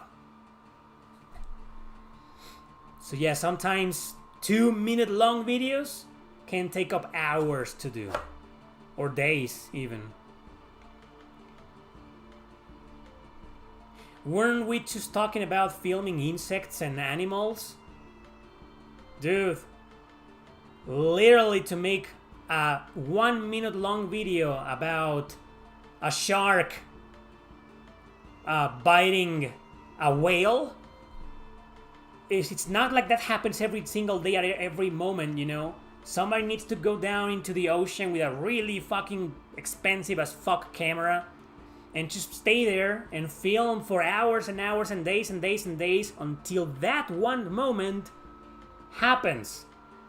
Or they gotta like leave cameras in certain parts of the ocean or the forest or the jungle, and it's days and days and days of nothing happening until that one lion attacks that one buffalo, and there. So sometimes to create those shots, those 5-second shots, they spend days or weeks working, So it's hard making videos, that's the point. Next, Final Fantasy V is versus Final Fantasy VI. 6 is much better. Infinitely better. 6 didn't have a forced job system. It wasn't as cryptic. It had better story and better characters. Better music even. I think Final Fantasy V is a good game, I never finished it. I abandoned the game. After several hours, it's a good game, but 6 is much better. Do you like the Super Robot Wars series? Yes, I do. I'm not the biggest fan, but yeah, I am a fan. I like some of them. I'm a big fan of Endless Frontier 1 and 2, which are little spin-offs on the Nintendo DS. Nintendo! Contest for almost all hobbies or whatever is kinda oversaturated now. You see people with 100,000 only getting 1,000 views on TikTok. Dude, I have 1,003. 100,003? Fuck. Brain fart. I have 103,000 subscribers, and some of my videos get that. Especially the live streams. Do you have or know someone that has Langrisser games for the Sega Saturn imports, of course? I had one. I had a third one, which some fans have released partial fan translation in English. I'm gonna wait until the translation is over. I'm pretty excited. Langrisser 3 has never been fan translated until a week ago, but the translation is not complete. Still a work in progress. I don't want to excite some of you Langrisser fans. I suggest you wait a little bit more, And thank you, Ashoka Tano. But I don't know anybody personally. I know one guy, yeah, because I had Langrisser 3 on the Sega Saturn. Pretty cool edition with a weird cover, and I gave it to him as a gift. He's one of my fans, one of my oldest supporters. I met him in real life when I was living in Canada, He has. I don't think he watches the Q&As, but I don't know how many of you remember him. He used to have a username called Breath of the Wild, and he used to do these donations, these super chats, like the one Ashoka Tano did, but he used to put like really weird as fuck paragraphs, like religious paragraphs, you know. He was just trolling and being funny, you know, but he was like, I don't know how many of you people remember him. So that's my friend, and I gifted him my copy of Land Greaser 3 on the Sega Saturn. You remember him? Oh, there you go. Sanji remembers him. You started replaying Final Fantasy Mystic Quest. The combat's not bad, a bit easy, and the music is good. It's an okay game, you know. It's honestly not a bad game. People just love trashing on it. Didn't I do a video called that? Yeah, I think it was like 7 years ago, a long time ago. Top 5 or 10 JRPGs people love to hate. Right, something like that. And I think that game was there. You know, people love to hate that game. It's, dude, you play it and it's like, it's fine. It's not a great game, you know, but it's okay. Maybe I should do top 10 JRPGs I love to hate, but you already know which ones. The usual suspects. GG, what could be number 1 in that video? What is your favorite Dragon Quest game?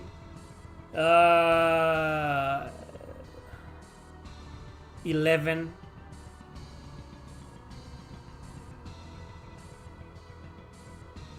You probably know my old account. What is your old account? What's your previous username? Sanji.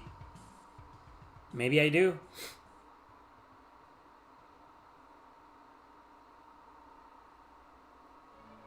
Thank you for sharing your echo chamber comment, Donsk.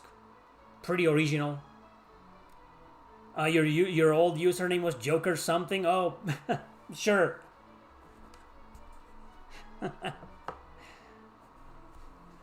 I don't. Well, I actually do, you know, but I have a lot of users with Joker on their username, so not sure exactly which one are you. Joker something. Anyway, Ashoka Tano, what do you mean by we all know why you play that game? Like what game?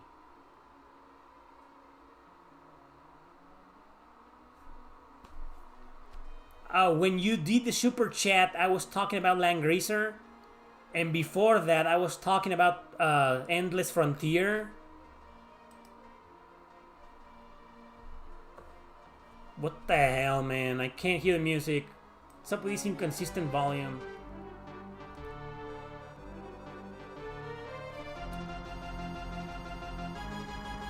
Is it ever possible to do a chill and relaxing Q&A without me getting riled up?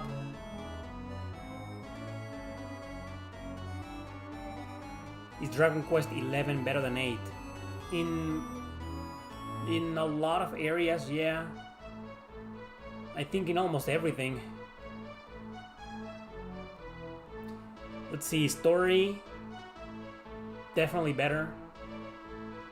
Characters, well, it has more characters. 8 only has 4 playable characters. 11 has like 7.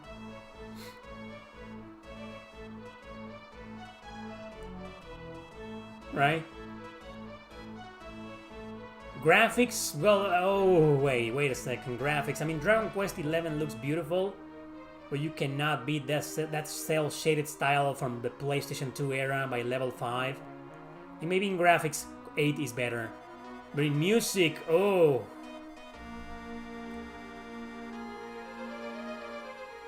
Music is like a tie, you know, I probably couldn't decide. But in terms of gameplay and combat, I think it's a bit better, yeah. Pacing as well, I think Dragon Quest 8 is a fucking massive grind fest. 11 is definitely the better game, in my opinion.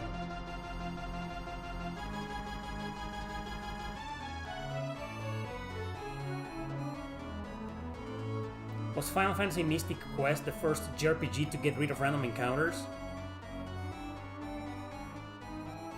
I'm not sure.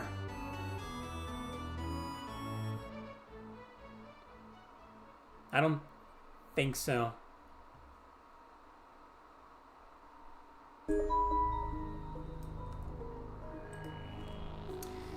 I still haven't finished Dragon Quest V, the PlayStation 2 remake ROM.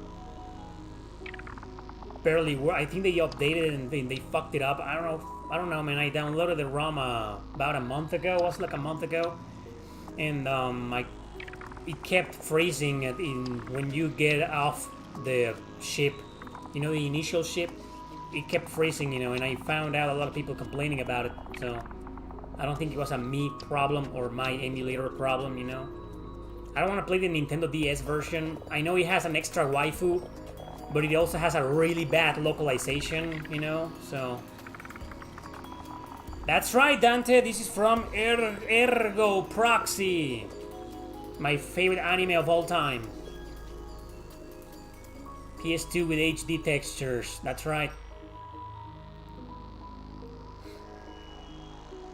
Yeah, well, I just said the localization is worse, and localization matters to me a lot, especially nowadays, so... I'm gonna wait for the PS2 ROM to work properly on my computer before I can play it. Nah, I really want to play the PS2 version. I really liked how it looked and felt in the controller, I really want to stick to my guns.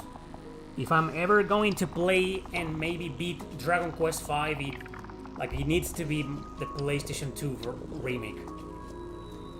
That fucking version.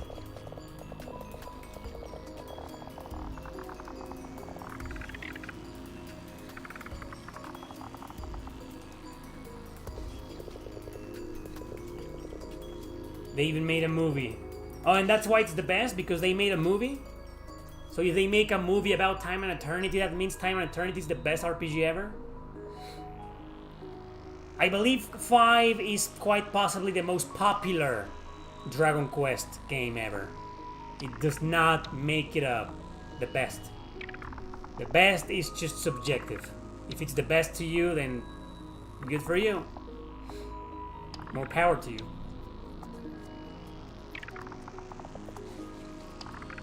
Yeah, well...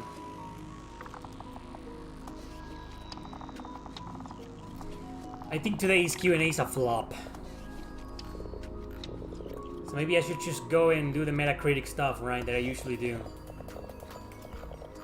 Or maybe a lot of people just started checking out my blog. I left it like 10 minutes ago. Maybe you're all busy checking out my blog, right? It is a big thing, It's a big deal. And before you go out and say, he's always trying to make his blog a big deal, it is a big deal.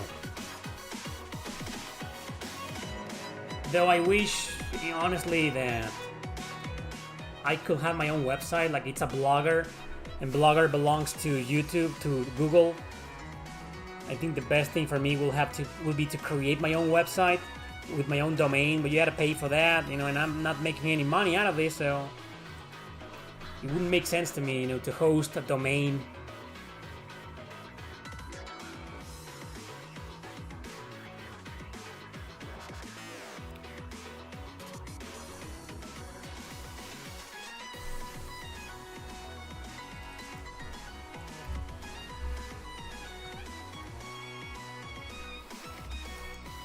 Check that. The people asking me about Metaphor Refantasio, check the link. There's your answer.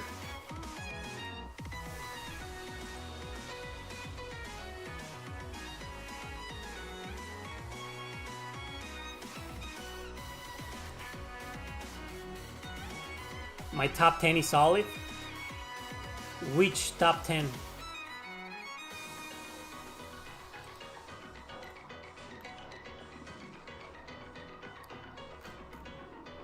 Trying to fix things here with my blog.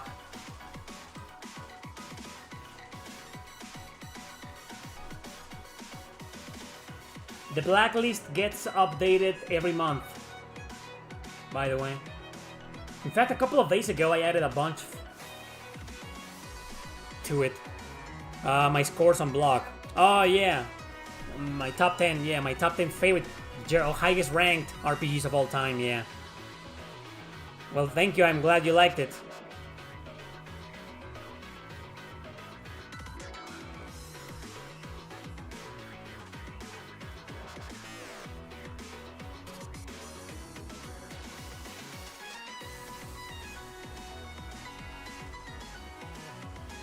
You see, most people are silent on the chat. They're checking out the blog. That gives me hope. Sometimes I feel ignored, you know? I feel like I put the blog in there and nobody gives shit and ignore it. But most of the time, whenever I link people in the chat to my blog, they all click on it. Thank you, I appreciate that. So now let's just wait. Patiently wait until they're done checking it out. And I just linked the blacklist. Imagine how many people are going to get offended and leave and unsubscribe. Maybe that's why I shouldn't do these Q&As anymore.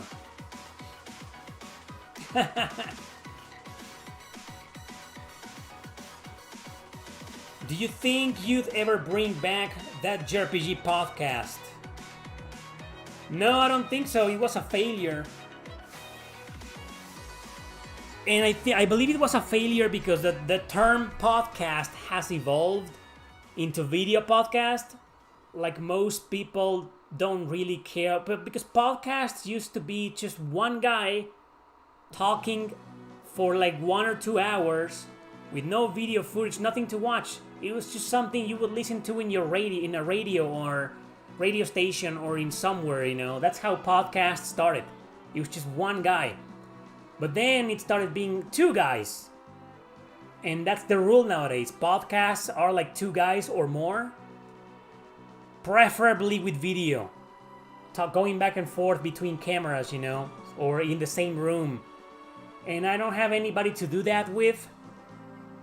So, and I believe what people were expecting out of that JRPG podcast was that.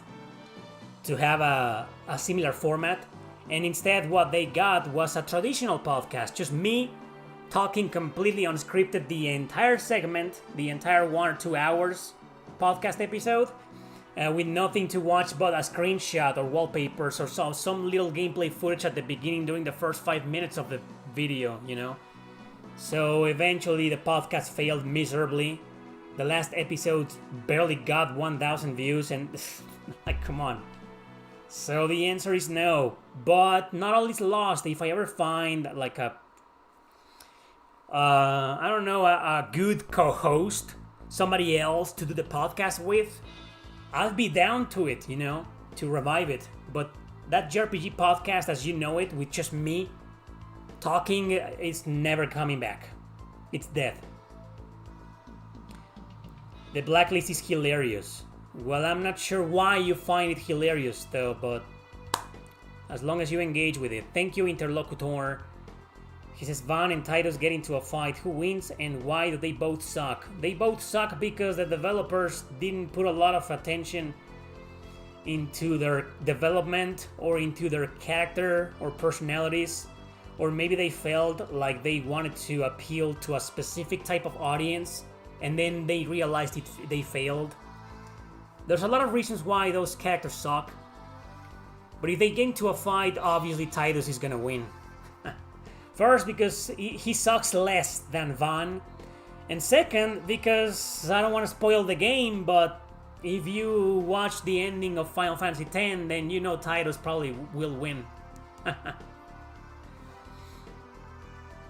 You plan to play Valkyrie Profile 2 Silmeria. Okay, it's a really hard to get into game, you know, but hopefully you'll enjoy it as much as I did. Thank you, Ryan. Like, if it's, I don't think the blacklist is something for you to agree or disagree with. It's something to inform you about. That's it. It's just for reference. It's just me saying, hey, this game has this, and that. Like, I'm not playing those games or recommending most of them anymore. Some of them I recommended before and I regret it, you know. But that's just me. If you guys want to play the games in the blacklist, up to you. You know, I'm not saying, hey, do not play these fucking games or get the fuck out of here. No, I'm not saying that. Just saying these games, I'm exposing their political propaganda and left-wing bullshit, you know. That's all I'm doing, you know. If it doesn't bother you or I mean, you guys probably have levels, right? Like, okay, this has all of this. Oh, that's too much. I'm not playing it. But this only has this. Hey, I don't mind. That's all. Play it. You know, it's up to you. The blacklist is just there to inform you. It's a shame, as you say, Oscar lives far away. He'll be perfect pet partner for a podcast. No, he wouldn't, because he doesn't care about RPGs, man. There's no way I could do a that JRPG show or podcast with Oscar. That's one of his least favorite video game genres. It makes no sense. I got copies of Suikoden 3, 4, and 5. Should I start there or try to start with the first two? Grew up with the 64, so I never played them. Well, here's the thing. In chronological order, 4 is the first one, and then 5, and then 1, 2, and 3. So if you care about chronological order, you should start with 4. Unfortunately, 4 is gonna leave you with a bad impression because it's not a great game. It's not a bad game, as people say it is. It's not bad. I'm one of the biggest Suikoden nerds on YouTube, so I'm telling you it's not a bad game, it's a good game. But it's the worst Suikoden game, so you will be starting with the worst. But if chronology is a huge fucking thing for you, then you should start with 4, even if it's the worst. And then 5. And 5 is the best in my opinion, my favorite of the bunch, you know. So you will be jumping from a mid-tier game straight to a masterpiece, you know. So up to you what matters most to you. But if you want to play them in order, chronological order, 4 is the first one. But if that doesn't matter to you, I'd say start with 5, because it's the best one. It's just the best one, man. What is your favorite protagonist in all RPGs you have played? Ooh, I believe probably Velvet from Tales of Berseria, or Lenneth Valkyrie, or Oswald from Odin Sphere, Daddy Nier, one of my favorites. Stock from Radiant Historia, Yuri from Tales of Vesperia. Like, I'm not counting silent protagonists like the guys from Suikoden or Chrono Cross, for example. You know, they have no personality. Or you kind of mold their personality with your choices, you know, so. But I can't just say, oh yeah, Surge from Cross is my favorite protagonist of all time. Like, come on. You know, so yeah, those are some of my favorites. Like, I don't have a number 1 right now. Ike from Path of Radiance, you know.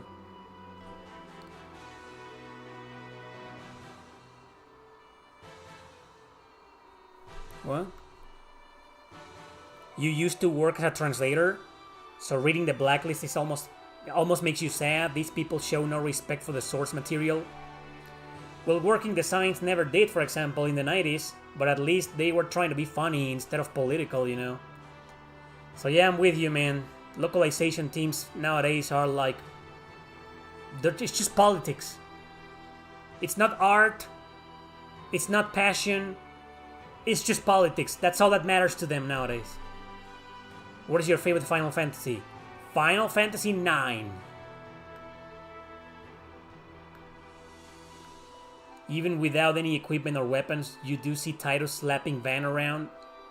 Anybody, dude, even that one NPC from that one JRPG,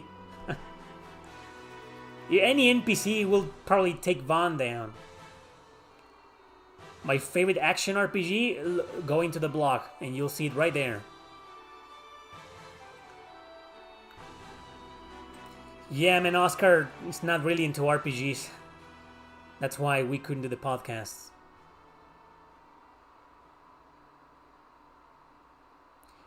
Ryan says Nice America is on his blacklist. It's on mine too. Well, all of them are in my blacklist. But something weird that happened, you know, is that Idea Factory sent me a review code for Ariana. That 2.5, well, the 2D action RPG, kind of Metroidvania-ish. You know, and I played through it, and I was like, man, I don't see any fucking woke bullshit here. And I pay attention, as you can see in the blacklist. It surprised me, but then it's not really an Idea Factory game. They're just a publisher. Ariana is a game developed by Hive. So. But most JRPG companies are on my blacklist. get AI to give you the backstory and start with the best if that's all you have time for? Are you answering the guy who asked about Suikoden?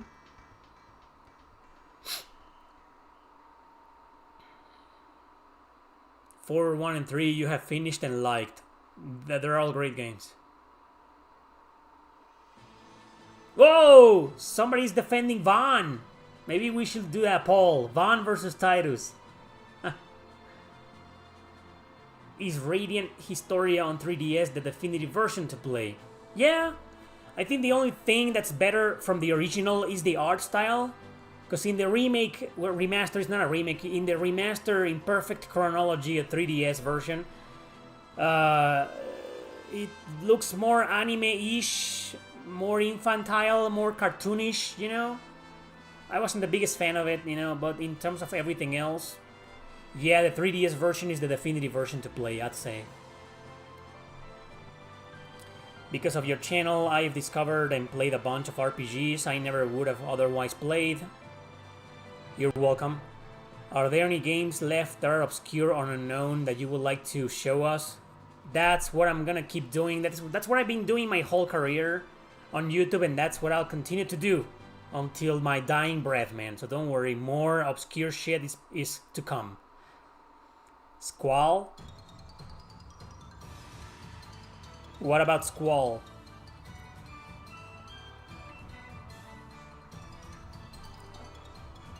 Not a lot of super chats today, you know. I'm gonna go.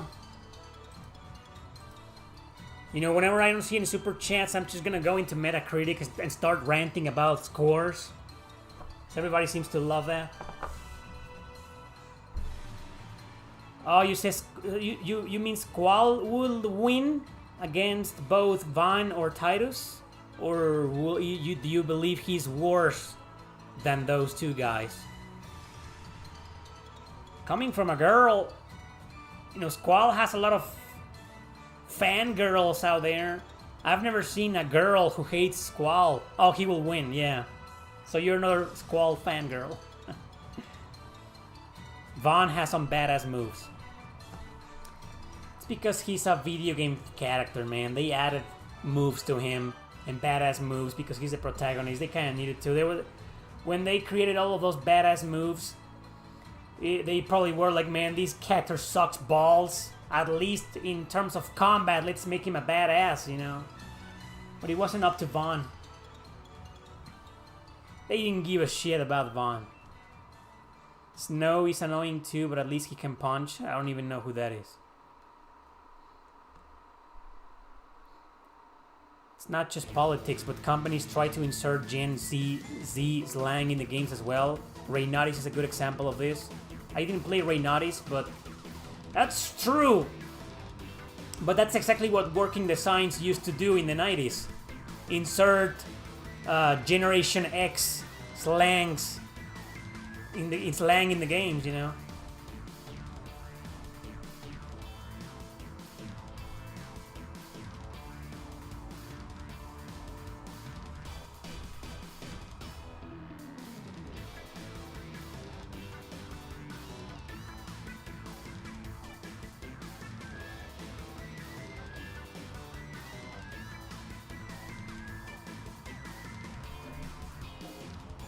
What Japan-only JRPGs are you hoping will get a fan translation? Oh boy. Huh. Let me rephrase your question. What Japan-only JRPGs are you hoping will get a good, politics-free fan translation? Langrisser 3. Right now, I'm pumped. I just said that, you know, because that game was never fan translated until recently, but the translation is still incomplete, and I'm patiently waiting for the translators to finish it. So that's my number one list. My number one game in the list, Langrisser 3. Yeah, we definitely need that. 4 was amazing. They did an amazing job. I hope it's the same guys translating 3. You know, so definitely that. Top of the list. There was another one, you know, that I saw, and it's not fan translated, and I was like, man, We really need this. Oh yeah, the Sakura Wars games on Dreamcast and PS2. Because right now only the first two games have been fan translated. But only the Sega Saturn versions. And yes, they're good. But the problem is that the MU is a pain in the ass.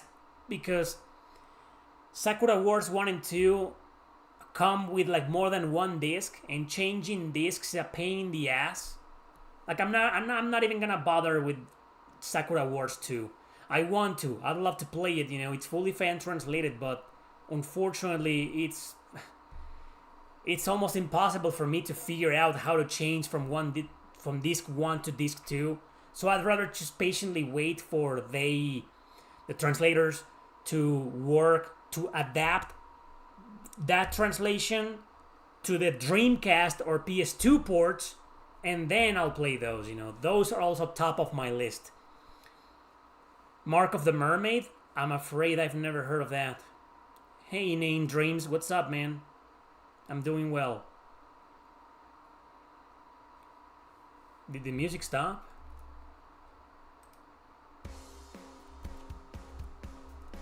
Just restarted the playlist. Maybe I didn't add enough songs.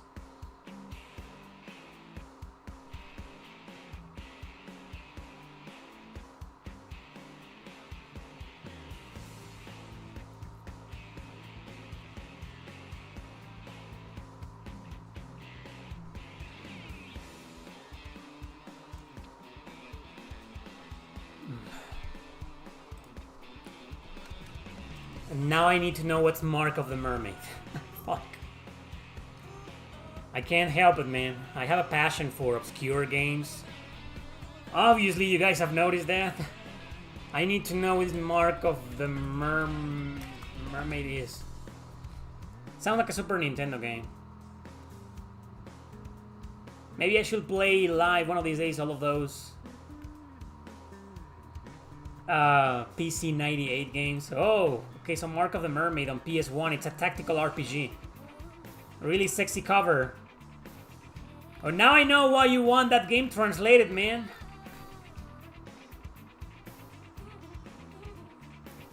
Oh, these looks pretty good on the screenshots. Count me in. Now I want this translated too.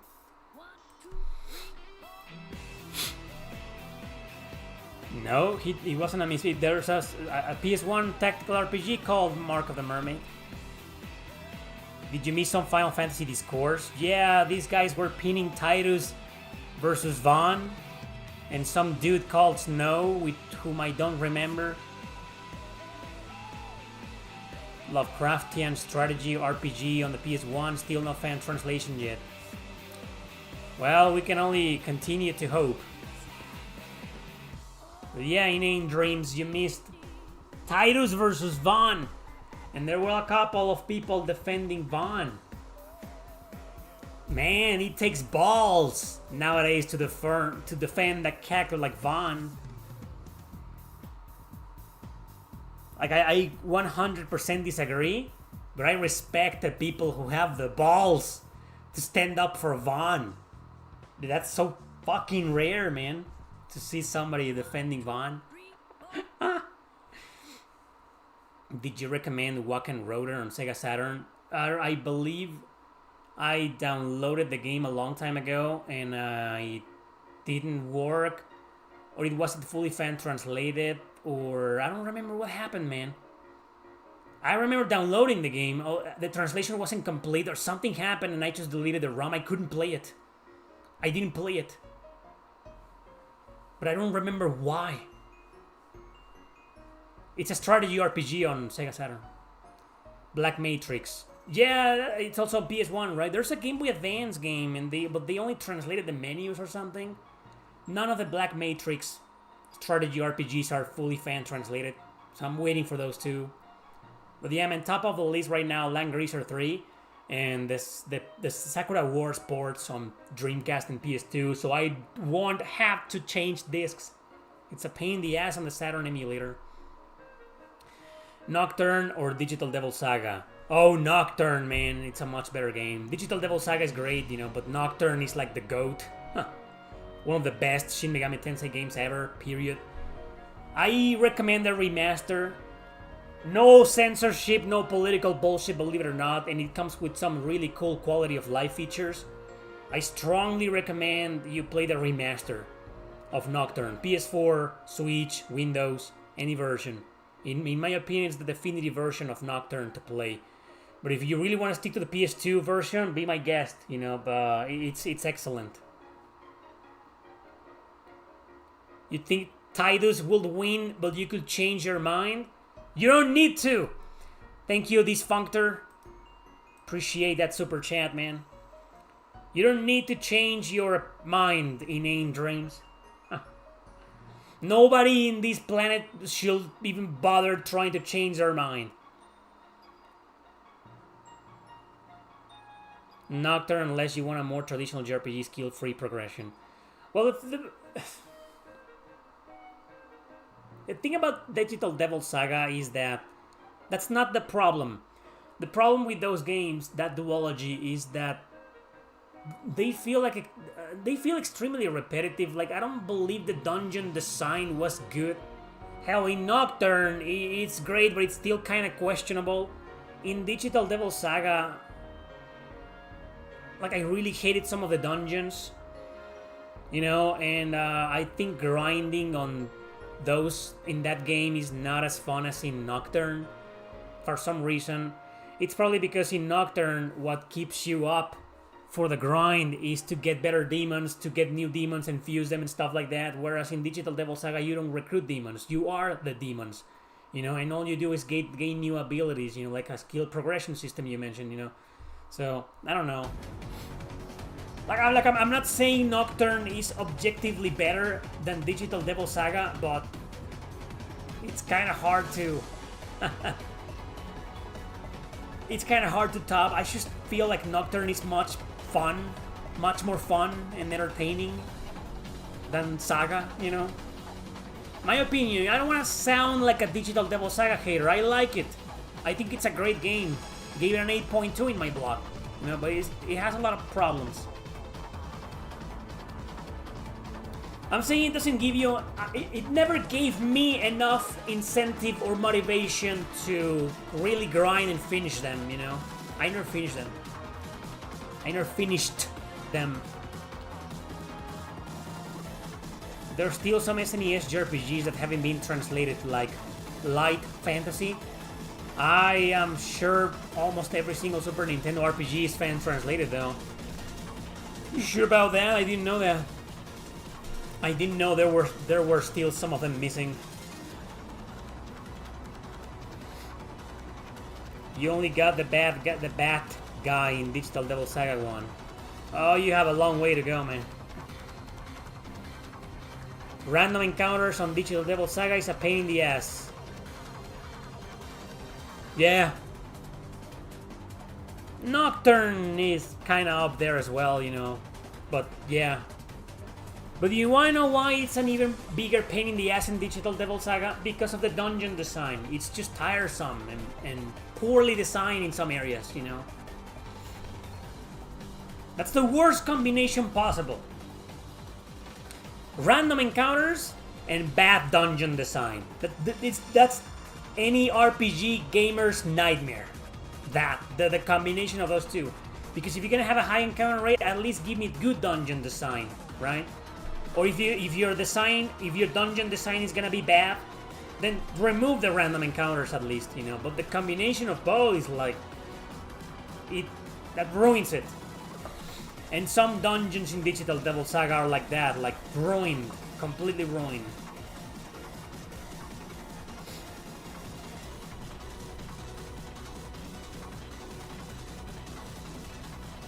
Not all dungeons in Digital Devil Saga are bad. Some of them are good, you know, but most of them are like, oh. The one with the paintings in the castle or mansion, oh my god, fuck that, you know, you keep getting teleported somewhere else. Nocturne had a lot of bullshit like that too, you know. The combat is so fun, you forgive it. Yeah, it's a pretty good combat. Shin Megami Tensei rarely disappoints in combat. Even some of the shittiest spin-offs still have good combat. Not all of them. Like Demi Kids. The Demi Kids duology on Game Boy Advance. I just feel like it's a watered down version of any Shin Megami Tensei combat ever. I don't know. That could be a good example of. I think it's not bad. The combat in those games is not bad, but it's not great either. Leave it at that. They kind of fucked up. But yeah, most SMT games have good combat. Even Majin Tensei 1 and 2, the combat is still acceptable at least. Hard to find an SMT game, a Mega Tensei game with bad combat. But maybe Demi Kids. I don't have the Demi Kids ranked in my blog. I probably should rank them. 7.6, it's the most I can give them. They're good games, but they're like...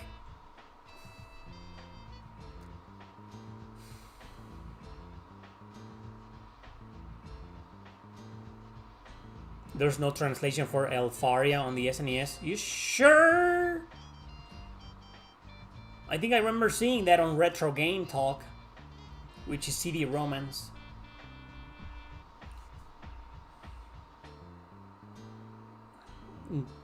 You're just doing that to piss me off. You're just doing that to trigger my inane dreams. How dare you say Devil Survivor has bad combat? The best fucking SMT combat ever. It's superior to Nocturne 5. That's the best SMT combat ever made. My opinion though. But man, no, you just broke. You're gonna have to do a super chat. You offended me, sir. Oh, just kidding? Oh. You've seen your ranking video? Which ranking video? I have 1 million ranking videos. Oh, Phonics, we were just talking about that, man. It's not complete. Read the article, on the repo. Yeah, I read it a couple of days ago. I downloaded the fucking thing without reading, and then I read that it's not complete. Just like what happened with Xenosaga 1 and 2 on the Nintendo DS. That was an instant download, and I was like, oh, it's only the first 3 chapters. So I'm just gonna wait for those. That's another one, that's on top of my list. Top of my waiting list for obscure JRPGs to get translated. Xenosaga 1 and 2. Though Xenosaga 1 and 2 is not really an obscure game. Well, it kinda is because most people only know the PS2 games, but the Nintendo DS port, a lot of people don't know it. Which is why I included that game on my Forgotten JRPGs long stream that I did like a week ago. Devil Survivor versus 1 versus 2. 1 is better. I think 1 is better because 2 is like identical. There's barely any... it's not like it needed to add new features, but it's like identical. It's the same game. In terms of gameplay mechanics, it's the same game. So, as a result, it didn't do anything new. It didn't need to do anything new, but the fact remains that it didn't do anything new. So it's the same. So therefore, 1 is better. And I believe in terms of story and characters, a bit better. There are some annoying characters in the first game, but man, some of the characters in the second game, dude, they fucked it up badly. But they're all both amazing fucking games. Masterpieces, both of them. Yeah, Langrisser 4 has a full translation. I've covered that translation several times in this channel. I even have a live stream of it.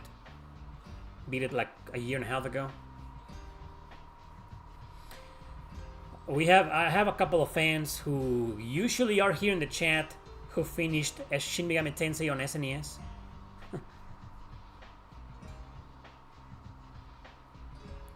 If Langrisser had more games translated, it will be as popular as Fire Emblem, possibly. Not nowadays. Maybe back in the day it would have been. Not nowadays because they're too sexy for modern audiences, so they're offensive. They offend 2% of the gaming industry. and that 2% takes priority, you know, because minorities and shit, I don't fucking know. Nobody cares. Most minorities, even transsexuals, play those fucking games and love them. It's just corporate bullshit, man. So no, I don't think Langrisser will be as popular nowadays.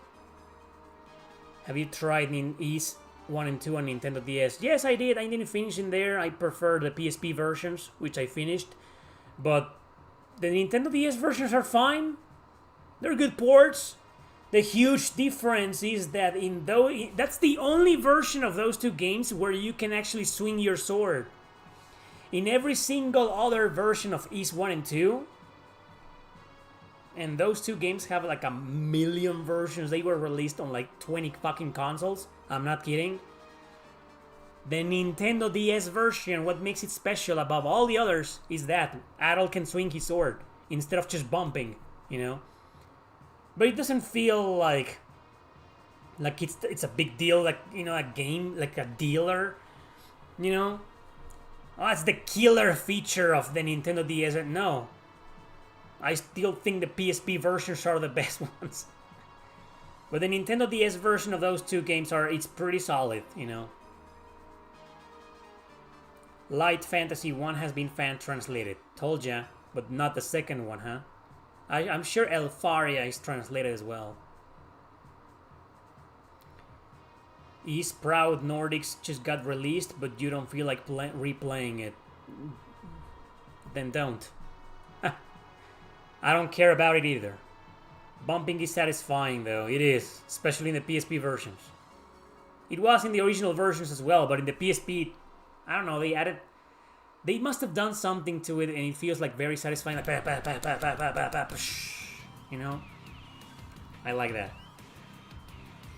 I certainly like that.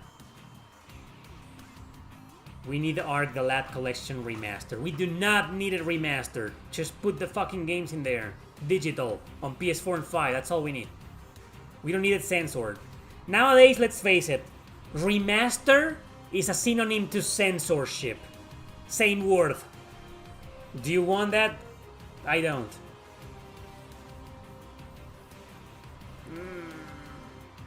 But then they will be Ys ripoffs if all more games had bumping mechanics.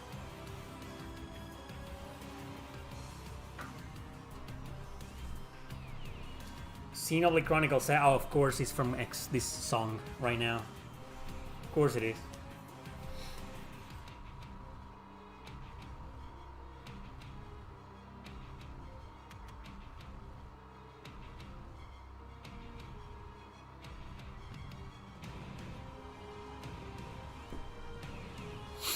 That's right, Inane Dreams, your new corporate master. That sounds like a Nine Inch Nails song. That sounds like something the old Trent Reznor will say. Not the new one nowadays. He is a corporate master nowadays and part of it. Doing music for horrendous movies like Tron. Even though he's fully aware of the intent of those movies. But yeah, back in the good old days of Nine Inch Nails, that sounds like something Trent Reznor will sing about. Too bad he became a Hollywood 2 Oscar-winning musician, and I don't know what the fuck happened to him. They got to him. Like, just the same way they got to Robert Downey Jr. and other actors, you know, they got to Trent Reznor, so...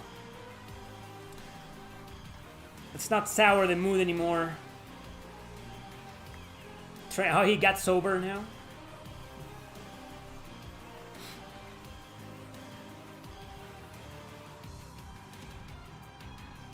Not a big fan of Mega Man. I love the music and I grew up with the Mega Man games on NES.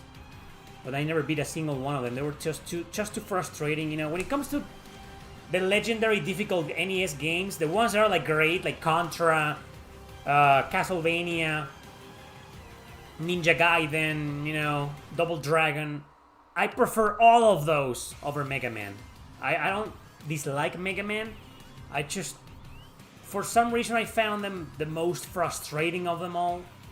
Not the hardest. I think Contra is harder than Mega Man.